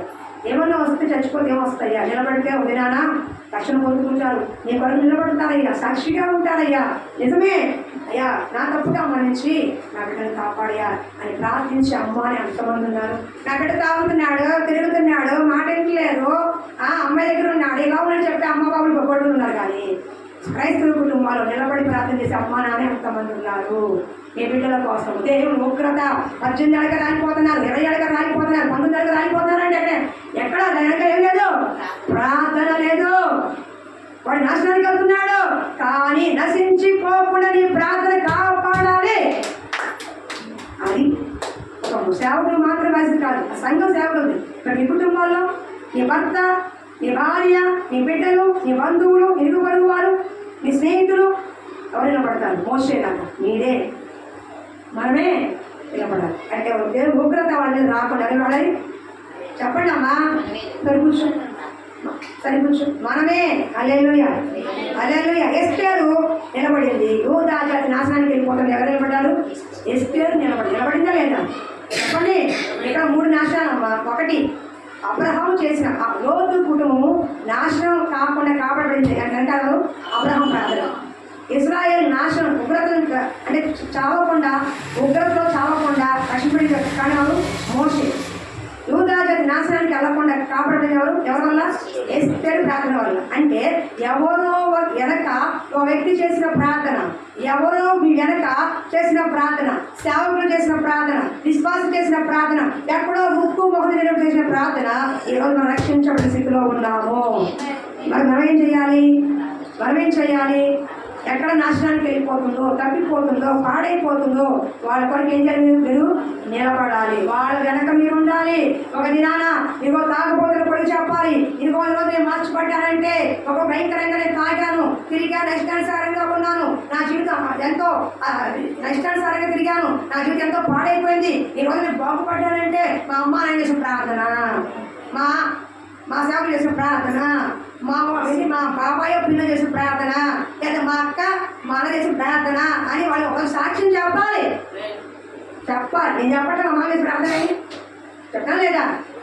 చేసిన చెప్తున్నాను నిజం కాబట్టి మరి నేను చెప్పాలదా? అవునా కదా? ఎక్కడో ఒక ఆయన రక్షించబడ్డాయండి. ఒక సువార్త కరపత్రిక ఎంత వెళ్తానో కరపత్రిక ఇస్తే ఆ కరపత్రిక చదివి రక్షించబడ్డాడ. అప్పుడు ఏం చెప్పాడైనా? ఒక ఆయన వచ్చి నాకు కరపత్రిక ఇచ్చాడు, ఆ చదివిన తర్వాత రక్షించబడ్డాను అని చెప్పాడు. ఎవరి ద్వారా? ఒక ఆయన కరపత్రిక ద్వారా కూడా రక్షించబడ్డ సాక్ష్యాలు ఉన్నాయి చాలా. అవునా కదా? మరి ఎవరో ఒకరు పూనుకోబట్టే కదా మరి మీ కుటుంబాలు అస్తవ్యస్తంగా ఉన్నాయి అంటే, ఇంకా నాశనానికి వెళ్ళిపోతున్నాయి అంటే దాని కారణం ఏంటి? మరి వాళ్ళ మధ్య బద్దాలైన బండ సందుల్లో నిలబడే వాళ్ళు లేక పగిలిపోతున్నాయి బండలు. అంటే కుటుంబాలు పగిలిపోతున్నాయి, మనుషులు పగిలిపోతారు, పాడైపోతున్నారు. కానీ వాళ్ళ కొరకు నిలబడే సమయం నీకు లేక, వాళ్ళ కోసం ప్రార్థన చేసే సమయం నీకు లేక, సంఘాలు పాడైపోతున్నా నిలబడి ప్రార్థన చేసే సమయం నీకు లేక. తప్పు సుమా. ఈరోజు మీకు బాగానే ఉంటాయి, ఒక రోజు వస్తుంది, ఆ రోజు తలదించుకోవాలి. దేవుడి సమాధానం చెప్పలేక.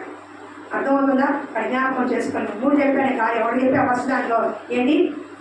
కుటుంబాలు నాశనం కాకుండా ఉండాలంటే, తప్పించుకోవాలంటే దాని వెనక అబ్రహాము ప్రార్థన, మోషే ప్రార్థన, ఎస్తేరు ప్రార్థన అన్నట్టుగా మీ ప్రార్థన కూడా మీ కుటుంబాల్లో, మీ ఇరుగు పొరుగు కుటుంబాల్లో, మీ అయిన వారి కుటుంబాల్లో, మీ బిడ్డల కుటుంబాల్లో ఉండాలి. అర్థమవుతుందా? రెండోదానికి వెళ్దాం. చెప్పండి. యోగు 42 త్వరగా తీయండమ్మా. యోగు 42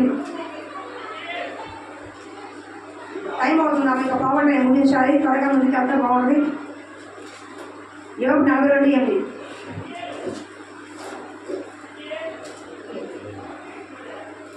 కాబట్టి 7 ఎడ్లను 7 పొట్టేళ్లను మీరు తీసుకొని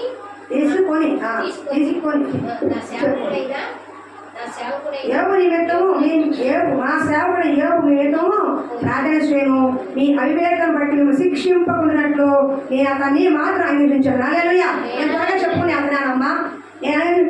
మీ వెనక ప్రార్థన ఉండాలి, మీ ముందు ప్రార్థన ఉండాలి.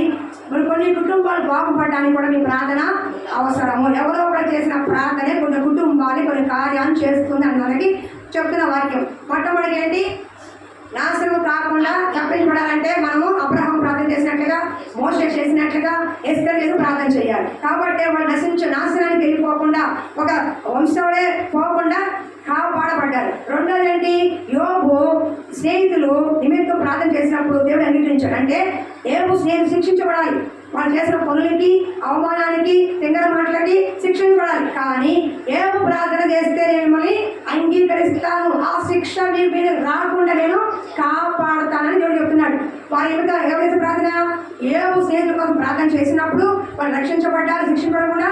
రెండోది యోబు కూడా 200 ఆశీర్వాదం వచ్చింది. అంటే నీ పైన శిక్ష రాకుండా, నీ బిడ్డల పైన, నీ కుటుంబం పైన, ఈ పేట పైన శిక్ష రాకుండా ఉండాలంటే యోబులాగా మనము కూడా ప్రార్థన చేయాలి. అర్థమవుతుందా? పాపం చేసిన వాడికి ఏమొస్తుంది? శిక్ష. అవునా? సహజంగా మనం అందరం పాపం ఉన్నాడు. బైబిల్ ఏం చెప్తుంది? అందరం కూడా పాపమే. మనకు పడాల్సిన శిక్ష, చేసిన పాపానికి నువ్వునే చావాల్సింది. కానీ మన కొరకు ఎవరు చనిపోయాడు? ఎవరమ్మా చెప్పండి? యేసు. నోటు రాదా మీకు? ఎవరమ్మా? 120 సమానం చెప్పండి. నాకే నెత్తి వచ్చి మాట రావట్లేదు. మీకు సమానం చెప్పరా మీరు? మీకు అర్థమవుతుందా? నువ్వు నేను పాపం, జన్మతః కవిత పాపం. మనం పాపం చేసిన శిక్ష రావాలి, చావాలి, శిక్ష చావాలి. కానీ మన కొరకు చనిపోయింది ఎవరు?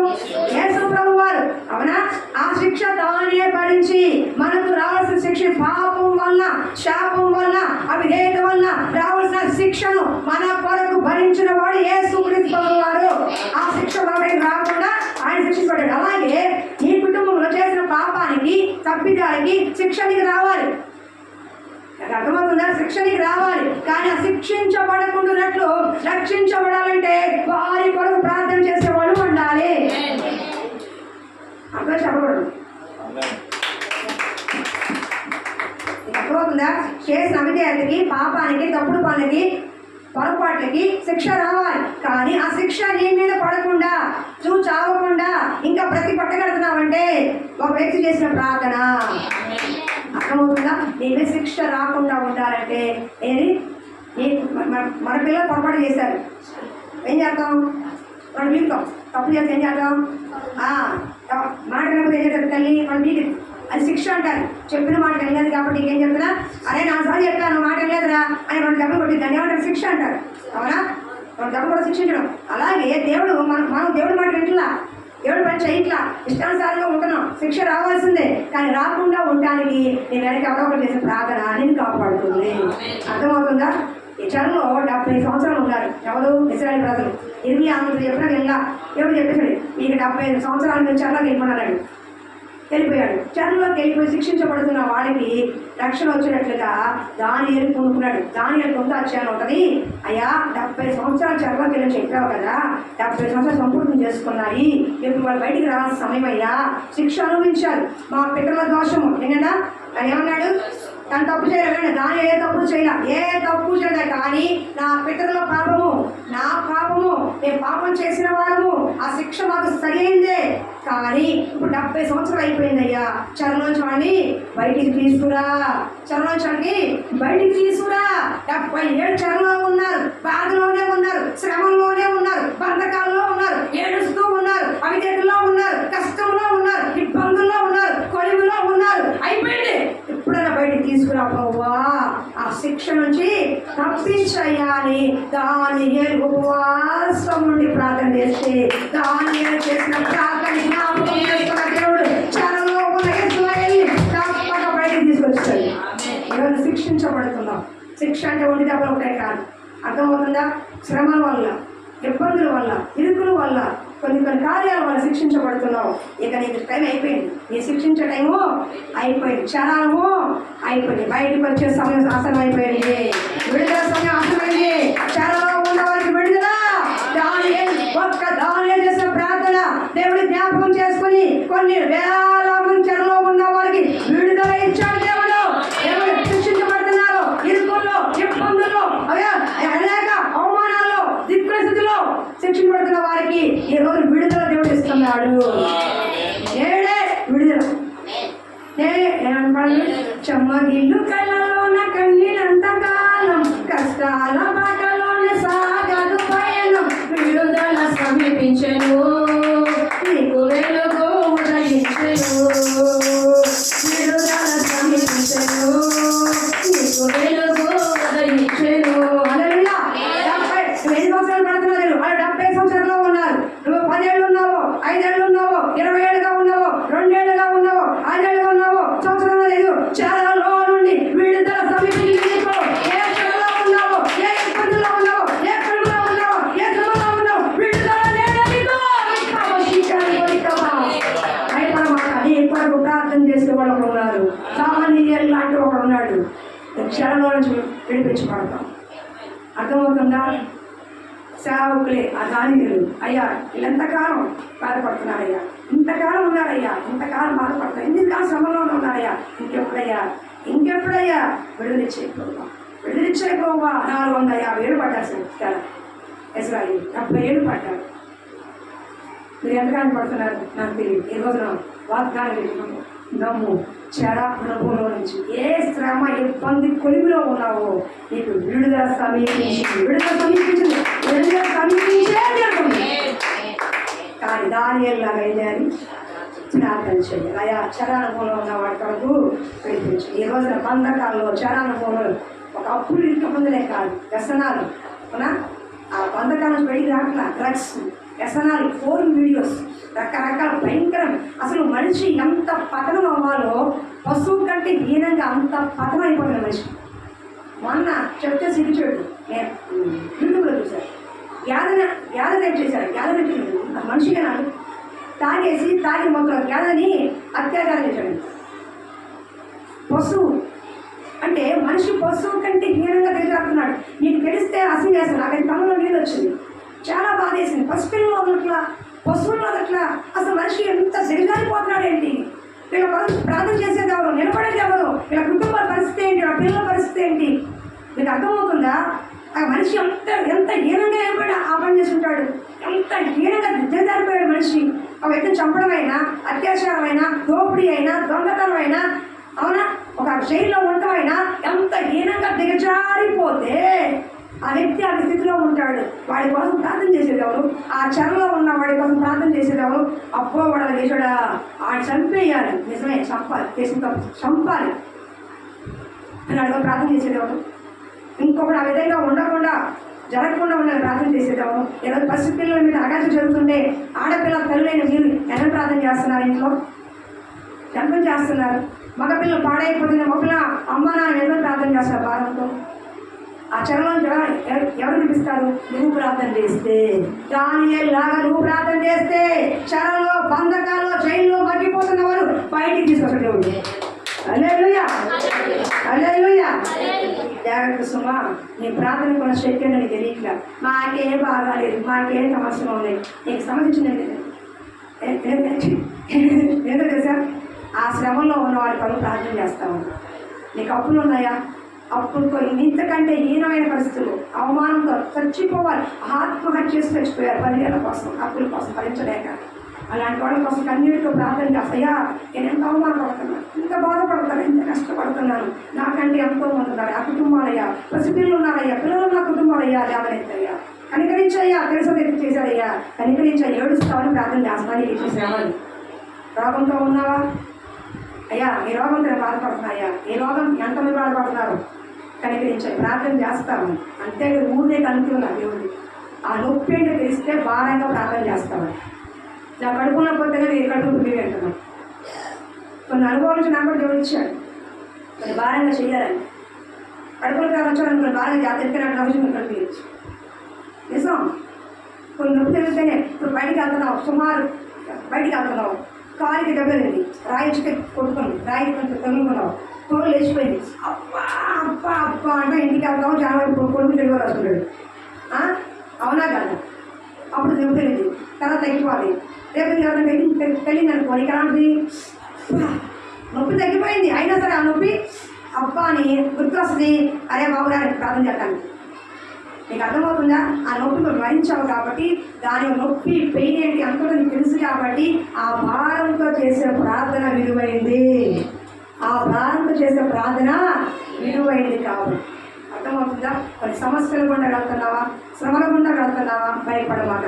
దేవుడిచ్చిన అనుమతిలో నువ్వు నిలబడ్డావు, దేవుడి పరీక్షలో నిలబడ్డావు, నిశ్చయముగా ఏబులాగా 2 ఆశీర్వదిస్తాడు. కానీ ఏం చేయాలి? దేవుడు తన పరిస్థితుల్లో అలాంటి పరిస్థితి ఉన్నప్పుడు కూడా తన స్నేహితులు వరకు ప్రార్థన చేశాడు. శ్రమంలో ఉన్నా, అవమానించబడుతున్నా, బాధపడుతున్నా సరే స్నేహితుల వరకు ప్రార్థించాడు. నువ్వు కూడా ఏం చేయాలి? నువ్వు బాధల్లో ఉన్నావు, కష్టంలో ఉన్నావు, కానీ అంతకంటే ఈకంటే ఎక్కువ ఉన్న వారి కోసం ఏం చేయాలి? ప్రార్థించాలి. అప్పుడు నేడే నీకు విడుదల. దానికే అర్థమవుతుందా? మూడో దగ్గర పోతాగా, మూడో చూడమ్మా, చూడయ్యా మూడోది నెహెమ్యా 1, 3, 4. ఇంకా 10 నిమిషాలు ముగించేస్తాను. నెహెమ్యా గ్రంథం 1:3-4. నెహెమ్యా గ్రంథం 1:3. కొన్ని ముఖ్యమైన పని చెప్పకపోతే చెప్పలేనమ్మా. ఏం మంచిగా లేదే ఉండండి, టైం అవుతుంది, 1 గంటల టైం ఉంది. ఇంకా ముందు వాళ్ళు ఎట్టి బాగా చేస్తున్నారు, వేసి వేసి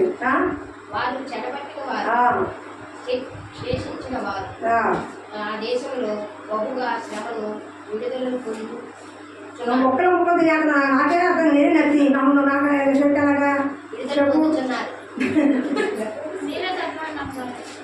కాదు, నాకే కొంచెం నెట్ ఎక్కువ. నువ్వు సగం ముక్క నడికట్లా వదిలేండి. నెత్తిగా ఉన్న మోషన్ నెట్టుకోడు అంటారు. దేవుడు వాడుకున్నాడు, నాకు నెక్కున్నా వాడుకున్నాడు దేవుడు. నా మాట నీకు అర్థమవుతుందా లేదా? నాకు అర్థం కాదు, నీకు అర్థమవుతుందా? చాలు. అదే 1, 3, 4. వారు చెరపట్టబడిన వారు శేషించిన వారు ఆ దేశంలో బహుగా శ్రమను నిందను పొందుతున్నారు. మరియు యెరూషలేము యొక్క ప్రాకారం పడద్రోయబడినది, దాని గుమ్మములు అగ్ని చేత కాల్చబడినవి నాతో చెప్పి, ఈ మాటలు వినినప్పుడు నేను కూర్చుండి కొన్ని దినములు దుఃఖముతో ఉపవాసం ఉండి ఆ కాలం దేవుడికి విజ్ఞాపన చేసి ప్రార్థన. యెరూషలేములో గోడలు ప్రాకారాలు పడిపోయాయి. అయ్యో యెరూషలేములో గోడలు పడిపోయాయి, అన్యజనులకి అపహాస్యంగా ఉంది, అన్యజనులకి గొప్పగా ఉంది. ఆ గోడలు పడిపోయిరా, సంఘం పడిపోయింది అనుకో, ఎవరికి చుట్టుపక్కలకి ఆనందం, నీకు కాదు, నీ తర్వాత ఒప్పందమే ఉంటారు. ఫస్ట్ ఎవరికి అన్యజనులకి అనుకుంటారు, తర్వాత మీరు. కానీ ఏం అలా కాదు, ప్రాకారాలు పడిపోయినప్పుడు కొన్ని దినం అంటే సుమారు 4 నెలలు ఉపవాసం అంటారు. ఏంటంటే 4 నెలలు ఉపవాసం ఉండి ఏడ్చి ప్రార్థన, యెరూషలేము గుమ్మములు కట్టబడాలి అని. అట్లా కట్టలేదా? దాని ప్రయాసం అవుతుంది.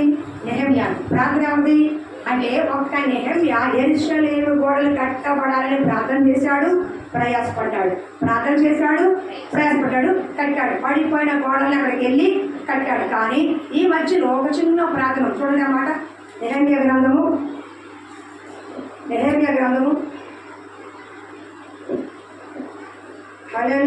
4:4. అప్పుడు రాజు, ఏమి కావాల్సిన మనం చేర్చున్నామని అని అడగా, నేను ఆకాశం దేవుని ప్రార్థన చేసి హల్లెలూయా హల్లెలూయా. ఈయన యెరూషలేము గోడలు పడిపోయని చెప్పి విచారంగా ఉన్నాడు, దుఃఖంతో ప్రార్థన చేస్తున్నాడు. రాజు అడిగాడు, ఎప్పుడు సంతోషంగా ఉండే నెహెమ్యా భావంగా ఉన్నాడేంటి, నీరసంగా ఉన్నాడేంటి, మొహంలో సంతోషం లేదండి. నెహెమ్యా పిలిచాడు, అయ్యా రాజుగారు చెప్తామన్నాడు. ఏం నెహెమ్యా ఎంత నీరసంగా ఉన్నావేంటి, మొహం ఏంటి అలా ఉంది, అలా ఉన్నాడు దిగులుగా అంటే, అప్పుడు రాజుగారు చెప్పకముందే వినండి బాగా, రాజుగారు చెప్పకముందే, ఇది కనపడుతుందా, సంఘం కనపడుతుందా? రాజుగారు చెప్పకముందే మనసులో ప్రార్థన చేసుకున్నారంట. ఇప్పుడు ఎవరి దగ్గరికి వెళ్ళామనుకో, అమ్మ నీకేంటమ్మా ఎలా ఉందమ్మా అని అనుకో, అమ్మ నా సమస్య ఎలా ఉందమ్మా, నాకు ఇది కావాలని చెప్పేది అలా కాదు. ఆ క్షణంలో మనసులో ఏం చేయాలంట, ప్రార్థన చెయ్యాలి. మనసులో ప్రార్థన చేసి చెప్పాడు అతనికి ఏం కావాలో, ఎన్ని గుమ్మాలు కావాలో, ఎంత కలప కావాలో, ఏ అవసరం కావాలో సమస్తము రాజు గారి చేత తీసుకుని వెళ్ళాడు. హృదయంలో ప్రార్థన చేయి. ఎక్కడికైనా వెళ్తున్నావు అనుకో, ఏంటమ్మా నీకేం కావాలి, అలా ఉన్నావేంటమ్మా, నీ పరిస్థితి ఏంటమ్మా అంటే చెప్పే ముందు ఎలా ఉండాలి, హృదయం ప్రార్థనాపూర్వకంగా ఉండాలి, ప్రార్థనాపూర్వకంగా ఉండాలి. ఒక అవసరం ఉందంటే మనిషి కంటే ముందు ప్రార్థనాపూర్వకంగా ఉండాలి. ప్రభువా నేను అక్కడికి వెళ్తున్నాను, నాకు సహాయం దొరుకులాగా సహాయం చేయి. ఎవరితో మాట్లాడుతున్నాను, నా మాటలు కాదయ్యా, నా మాట నీ మాటలు ఉంచు. వాళ్ళు బలపడాలంటే, వాళ్ళు రావాలి అంటే నా మాటలు కాదయ్యా, నా చిత్తము కాదయ్యా, నా నోట నీ మాటలు ఉంచయ్యా అని చెప్పాలి. మనం చెప్పి వచ్చాడని పని చూసావా, నేనే సూపర్, నేను చెప్పి వచ్చానంటారు. ఆ గర్వంతో దేవుడు దొరికాడు. అట్లా ఎప్పుడు చెప్పారు, చేయకండి. దేవుడు సహాయం చేయకపోతేనేమి చేయలేము, దేవుడు మాట ఇవ్వకపోతే మాట చెల్లదు. అర్థమవుతుందా? దేవుడే తన సమయంలో నీకు నోటిని కూరగా వాడుకుంటాడు. ఇప్పుడు ఈసారి ఇక్కడికి వచ్చాడా కాదు కదా, ఆ సమయం వచ్చినప్పుడు దేవుడే తన చిత్తాన్ని తెలుసు కానీ చెప్పే అవకాశం నీకు ఇస్తాడు. అర్థమవుతుందా? చెప్పే అవకాశం మనకిస్తే దాన్ని వాడుకోవాలి. అర్థమవుతుందా? కాబట్టి యెరూషలేము గుమ్మం పాడైపోయి ప్రాకారాలు పడిపోయి ఎంత ఏడ్చి ప్రార్థన చేశాడు. కానీ తిరిగి ప్రార్థన చేసుకుని కూరుకున్నాడా? కావాల్సింది తీసుకుని అక్కడికి వెళ్ళి ఆ సన్గొడ్డు టోబియాను ఎదిరించి నిలబడి ఆ యెరూషలేము గోడలు 52 రోజుల్లో కట్టాడు. 52 రోజులు ఇల్లు కట్టట్లా, 52 రోజులు సంఘం కట్టట్లా, కానీ యెరూషలేము గోడలు కట్టేశాడు. అవునా కాదా? అవునా కాదా? అందుకని తన సంకల్పం ఎవరి ప్రార్థన ఉంది? నెహెమ్యా ప్రార్థన. 9 దినాలు ఉపవాసం ఉండి పడిపోయిన ప్రాకారాలు నిలబడాలి. అన్యజనుల మధ్య ప్రాకారాలు పడిపోతే సంఘము, యెరూషలేము దేవాలయము అన్యజనుల మధ్య అవమానాస్పదంగా ఉంది. ఇలా గోడలు పడిపోయిరా, ఇలా డోర్లు పడిపోయిరా, ఇలా కుటుంబం పడిపోయిరా అని నవ్వుతుంటే ఎవరికి అవమానం? దేవుడికి అవమానం. నీ కుటుంబం పడిపోయి నవ్వుతుంటే నీ కాదు, దేవుడికి అవమానం. సంఘం పడిపోయిన దేవుడికి అవమానం, నీ కాదు.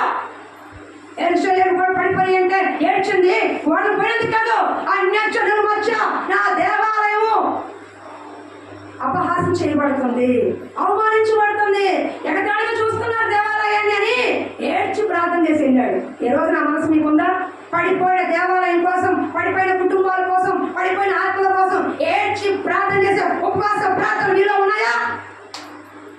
వస్తే వస్తే పోతే పోతే మనకి మన బాగున్నాయి హ్యాపీగా.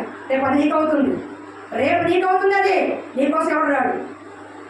జాగ్రత్త సుమా. కొన్ని దేవుడి దగ్గరకు వచ్చినప్పుడు మన ఇష్టానుసారంగా ఉంటాడు కుదరదండి. ఈరోజు నేను అక్కడ ఫ్యామిలీ లేదండి, నేను సింగిల్ పర్సన్, నాకు బాగా పని లేదు. నా మనసుతో ఏంటంటే 10 ఏళ్ళు పోయినా డోంట్ కేర్, వచ్చినా డోంట్ కేర్, హ్యాపీ లేదు నాది. కానీ ఈరోజు మీకోసం ఏడుతున్నాను నేను. నాకు ఫ్యామిలీ లేదు, ఆ ఫ్యామిలీ కట్టయ్యా, ఈ ఫ్యామిలీ కట్టయ్యా, ఈ ఫ్యామిలీ కట్టయ్యా, కుటుంబాలు కట్టయ్యా, ఏళ్ళ కట్టయ్యా, ఆళ్ళు కట్టయ్యా నేను ఏడుతున్నాను. నాకే అవసరం? ఎందుకంటే దేవుడు నాకు ఇచ్చిన భారం బాధ్యత పెట్టింది మీకోసం. మీకోసం ఏడాది పెట్టాడు, మీకోసం ఏడాది పెట్టాడు. మీ కుటుంబాలు బాగుపడడానికి పెట్టాడు, కొంతమంది ఉపయోగపడడానికి పెట్టాడు. నా కోసం నేను కాదు, మీకోసమే నేను. మీకోసం నేను ఉన్నా, నా కోసం నేను. నా కోసం ఉద్యోగం ఉంది, నా కోసం వ్యాపారం ఉంది, నా కోసం పని ఉంది. కానీ దేవుడి కొరకు మనిషి కావాలి, కొన్ని కుటుంబాలకు మనిషి కావాలి. అలాంటి పనులు నాకు పెట్టాడు. దాన్ని లోపడ్డాను, ఏడుస్తున్నా, దుఃఖపడుతున్నా, ఆవేదన, కన్నీరు, మున్నీరుగా రాత్రులు ఏడుస్తున్నా, మధ్యాహ్నం ఏడుస్తున్నా, మందిరానికి వస్తే ఏడుస్తున్నా. కళ్ళలో నీళ్లు కొన్ని సంవత్సరాలు మా ఇంట్లో చూడాలి, కానీ ఇక్కడికి వస్తే కళ్ళలో నీళ్ళు తప్పలేం కనిపించట్లా. ఎందుకంటే ఈ రోజు కంటే నేను చచ్చిపోయిన తర్వాత సంఘము ఉపయోగపడాలి.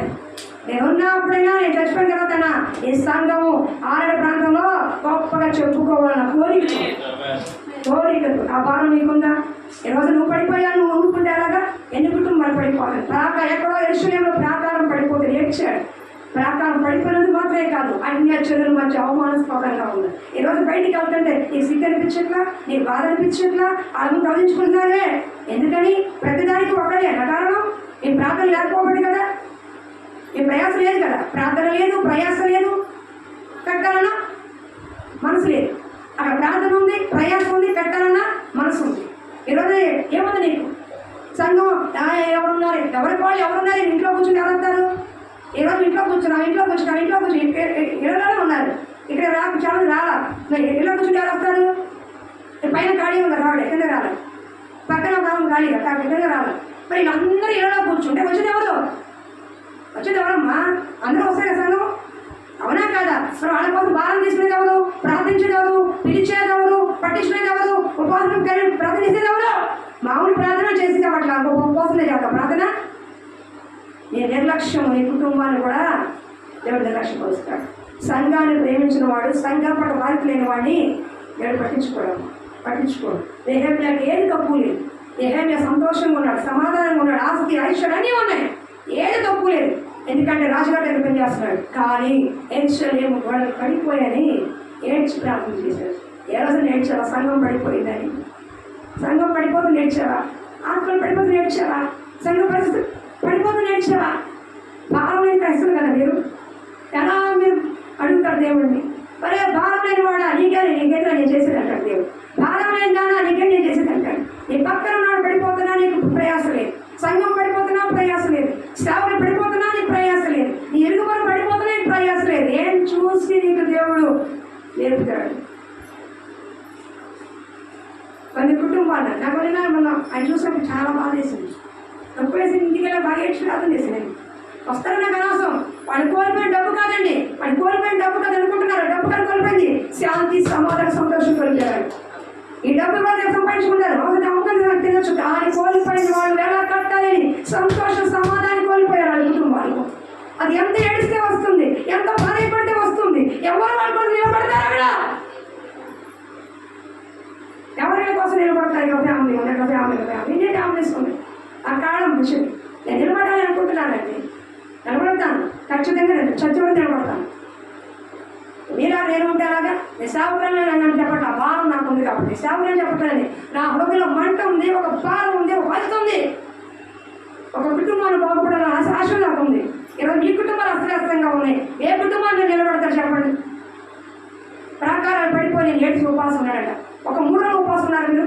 సంఘం కోసం 3 రోజులు ఎవరి కాళ్ళు వచ్చి ఉపవాసం ఉన్నారా మీరు? అయ్యో నా సంఘం పడిపోయింది, నా సంఘం ఇలా ఉంది అని భారంతో మనం చెప్పండి. మీరు చెప్పండి దేవుడిని. నాకు సమాధానం చెప్పట దేవుడికి ఏం చెప్తాను? మీ సమాధానం వారం రోజులు ఉన్నారు, రేపు వారం 21 రోజులు ఉపవాసం ఉన్నాడు. వాళ్ళ పరిస్థితి మీది. ఆ నిద్ర చేయించలేరు మీరు. 6ంటికి రమ్మంటే 7ంటికి వస్తున్నారు మీరు. నిద్ర చేయించలేదు, సాధారణ శోధన చేయిస్తారు మీరు. వేపునే మన్నా దొరుకుతుందంట. మరి ఎక్కడ దొరుకుతుంది? వేపునే మన్నా దొరుకుతుంది. నేను ఈశ్వరం వస్తుంది దొరుకుతుందన్నా. రేపు 6 గంటలకే ఉపవాస ప్రార్థన ఎవరైతే వస్తారో వాళ్ళకే మన్నా. రాగం 7 గంటల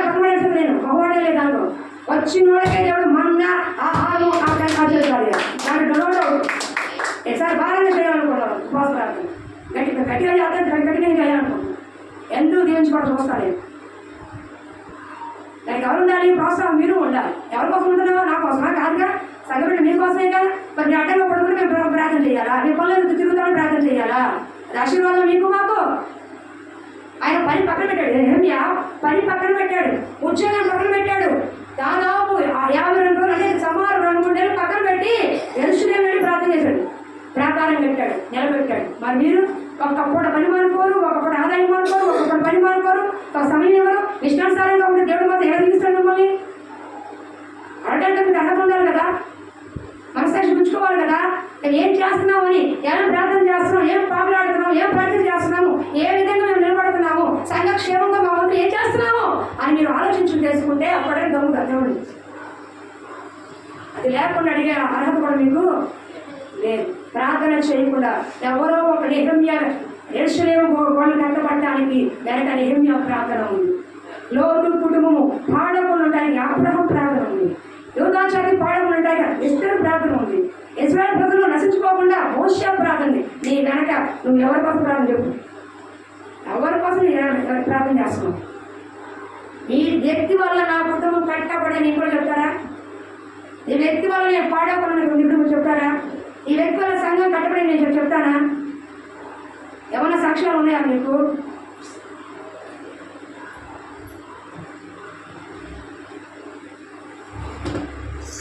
పాడైన ప్రకారం అంటే అమ్మా కుటుంబాలు కూడా సంఘం ఒకటే కదా. కుటుంబాలు పాడైన కుటుంబాలు కావాలని వెళ్ళాలి, అడ్డుపడాలి, నిలబడాలి. నా కుటుంబాలను ఒక అనుకోబాక, ఆ కుటుంబం బాగుండాలని కోరుకో. అవి ఆటోమేటిక్గా నీ కుటుంబం కూడా దేవుడు సరిగా రాస్తాడు. భారం ఉండాలి. క్రైస్తవుడు అంటేనే భారం. భారం లేని సేవ, బాధ్యత లేని సేవ వేస్ట్.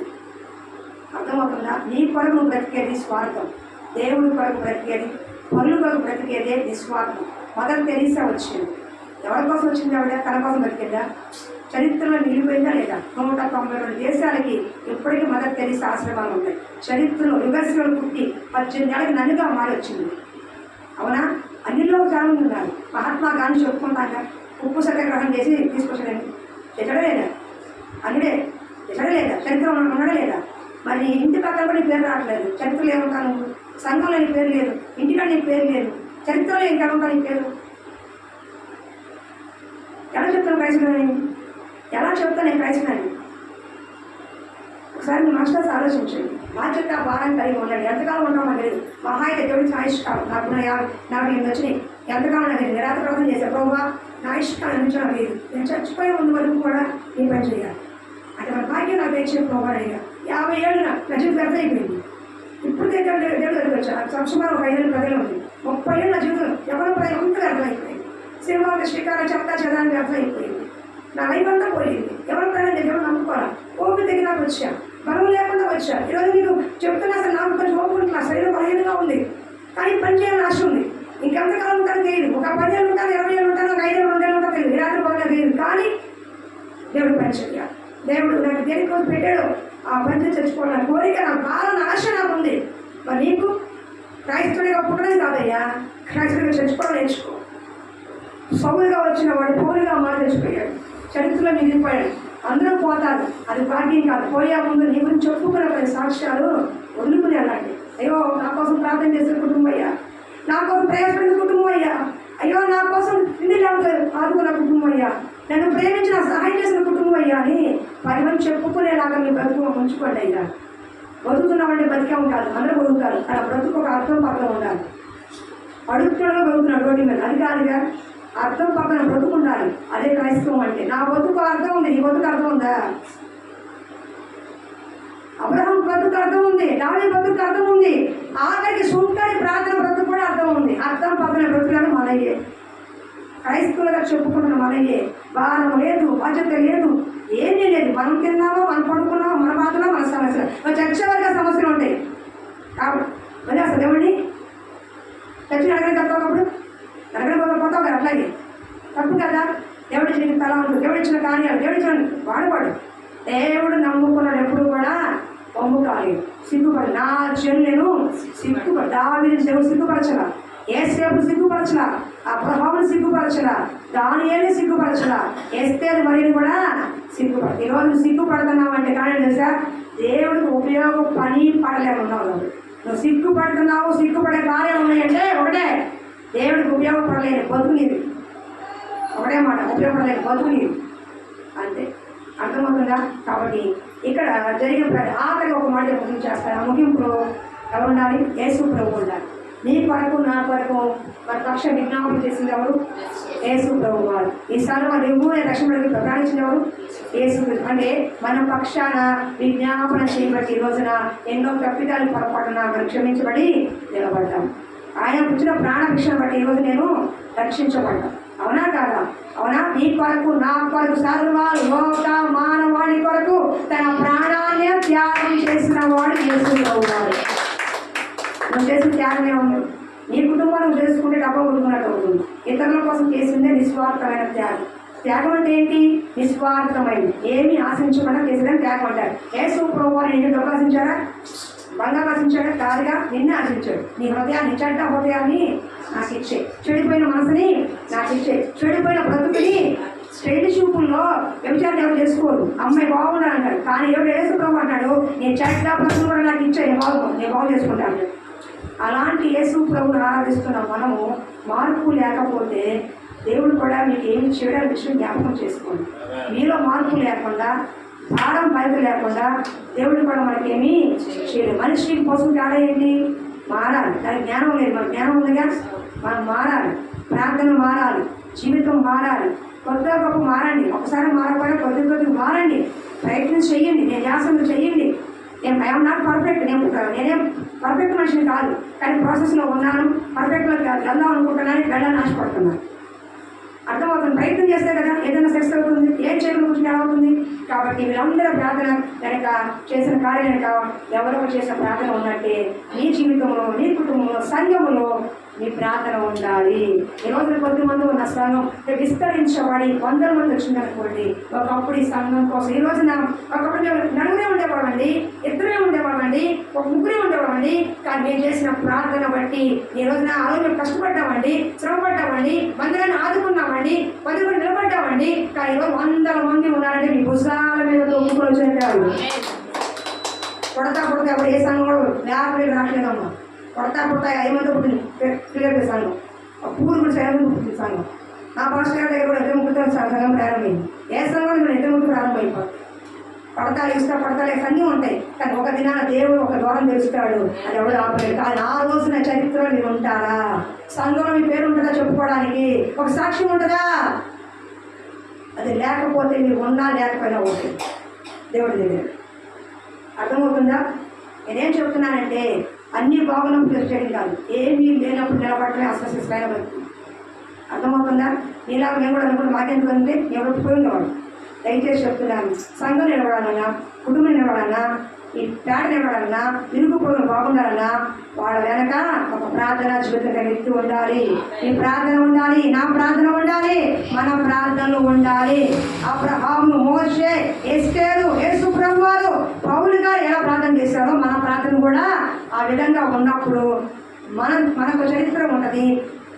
దేవుడి రాజ్యంలో ఒక గుర్తింపు ఉంటుంది. దేవుడే బల నమ్మకమైన దాసుడా అని మీకు నాకు ఒక ప్రశంసిస్తాడు. అలాంటి జీవితం కోరుకోండి.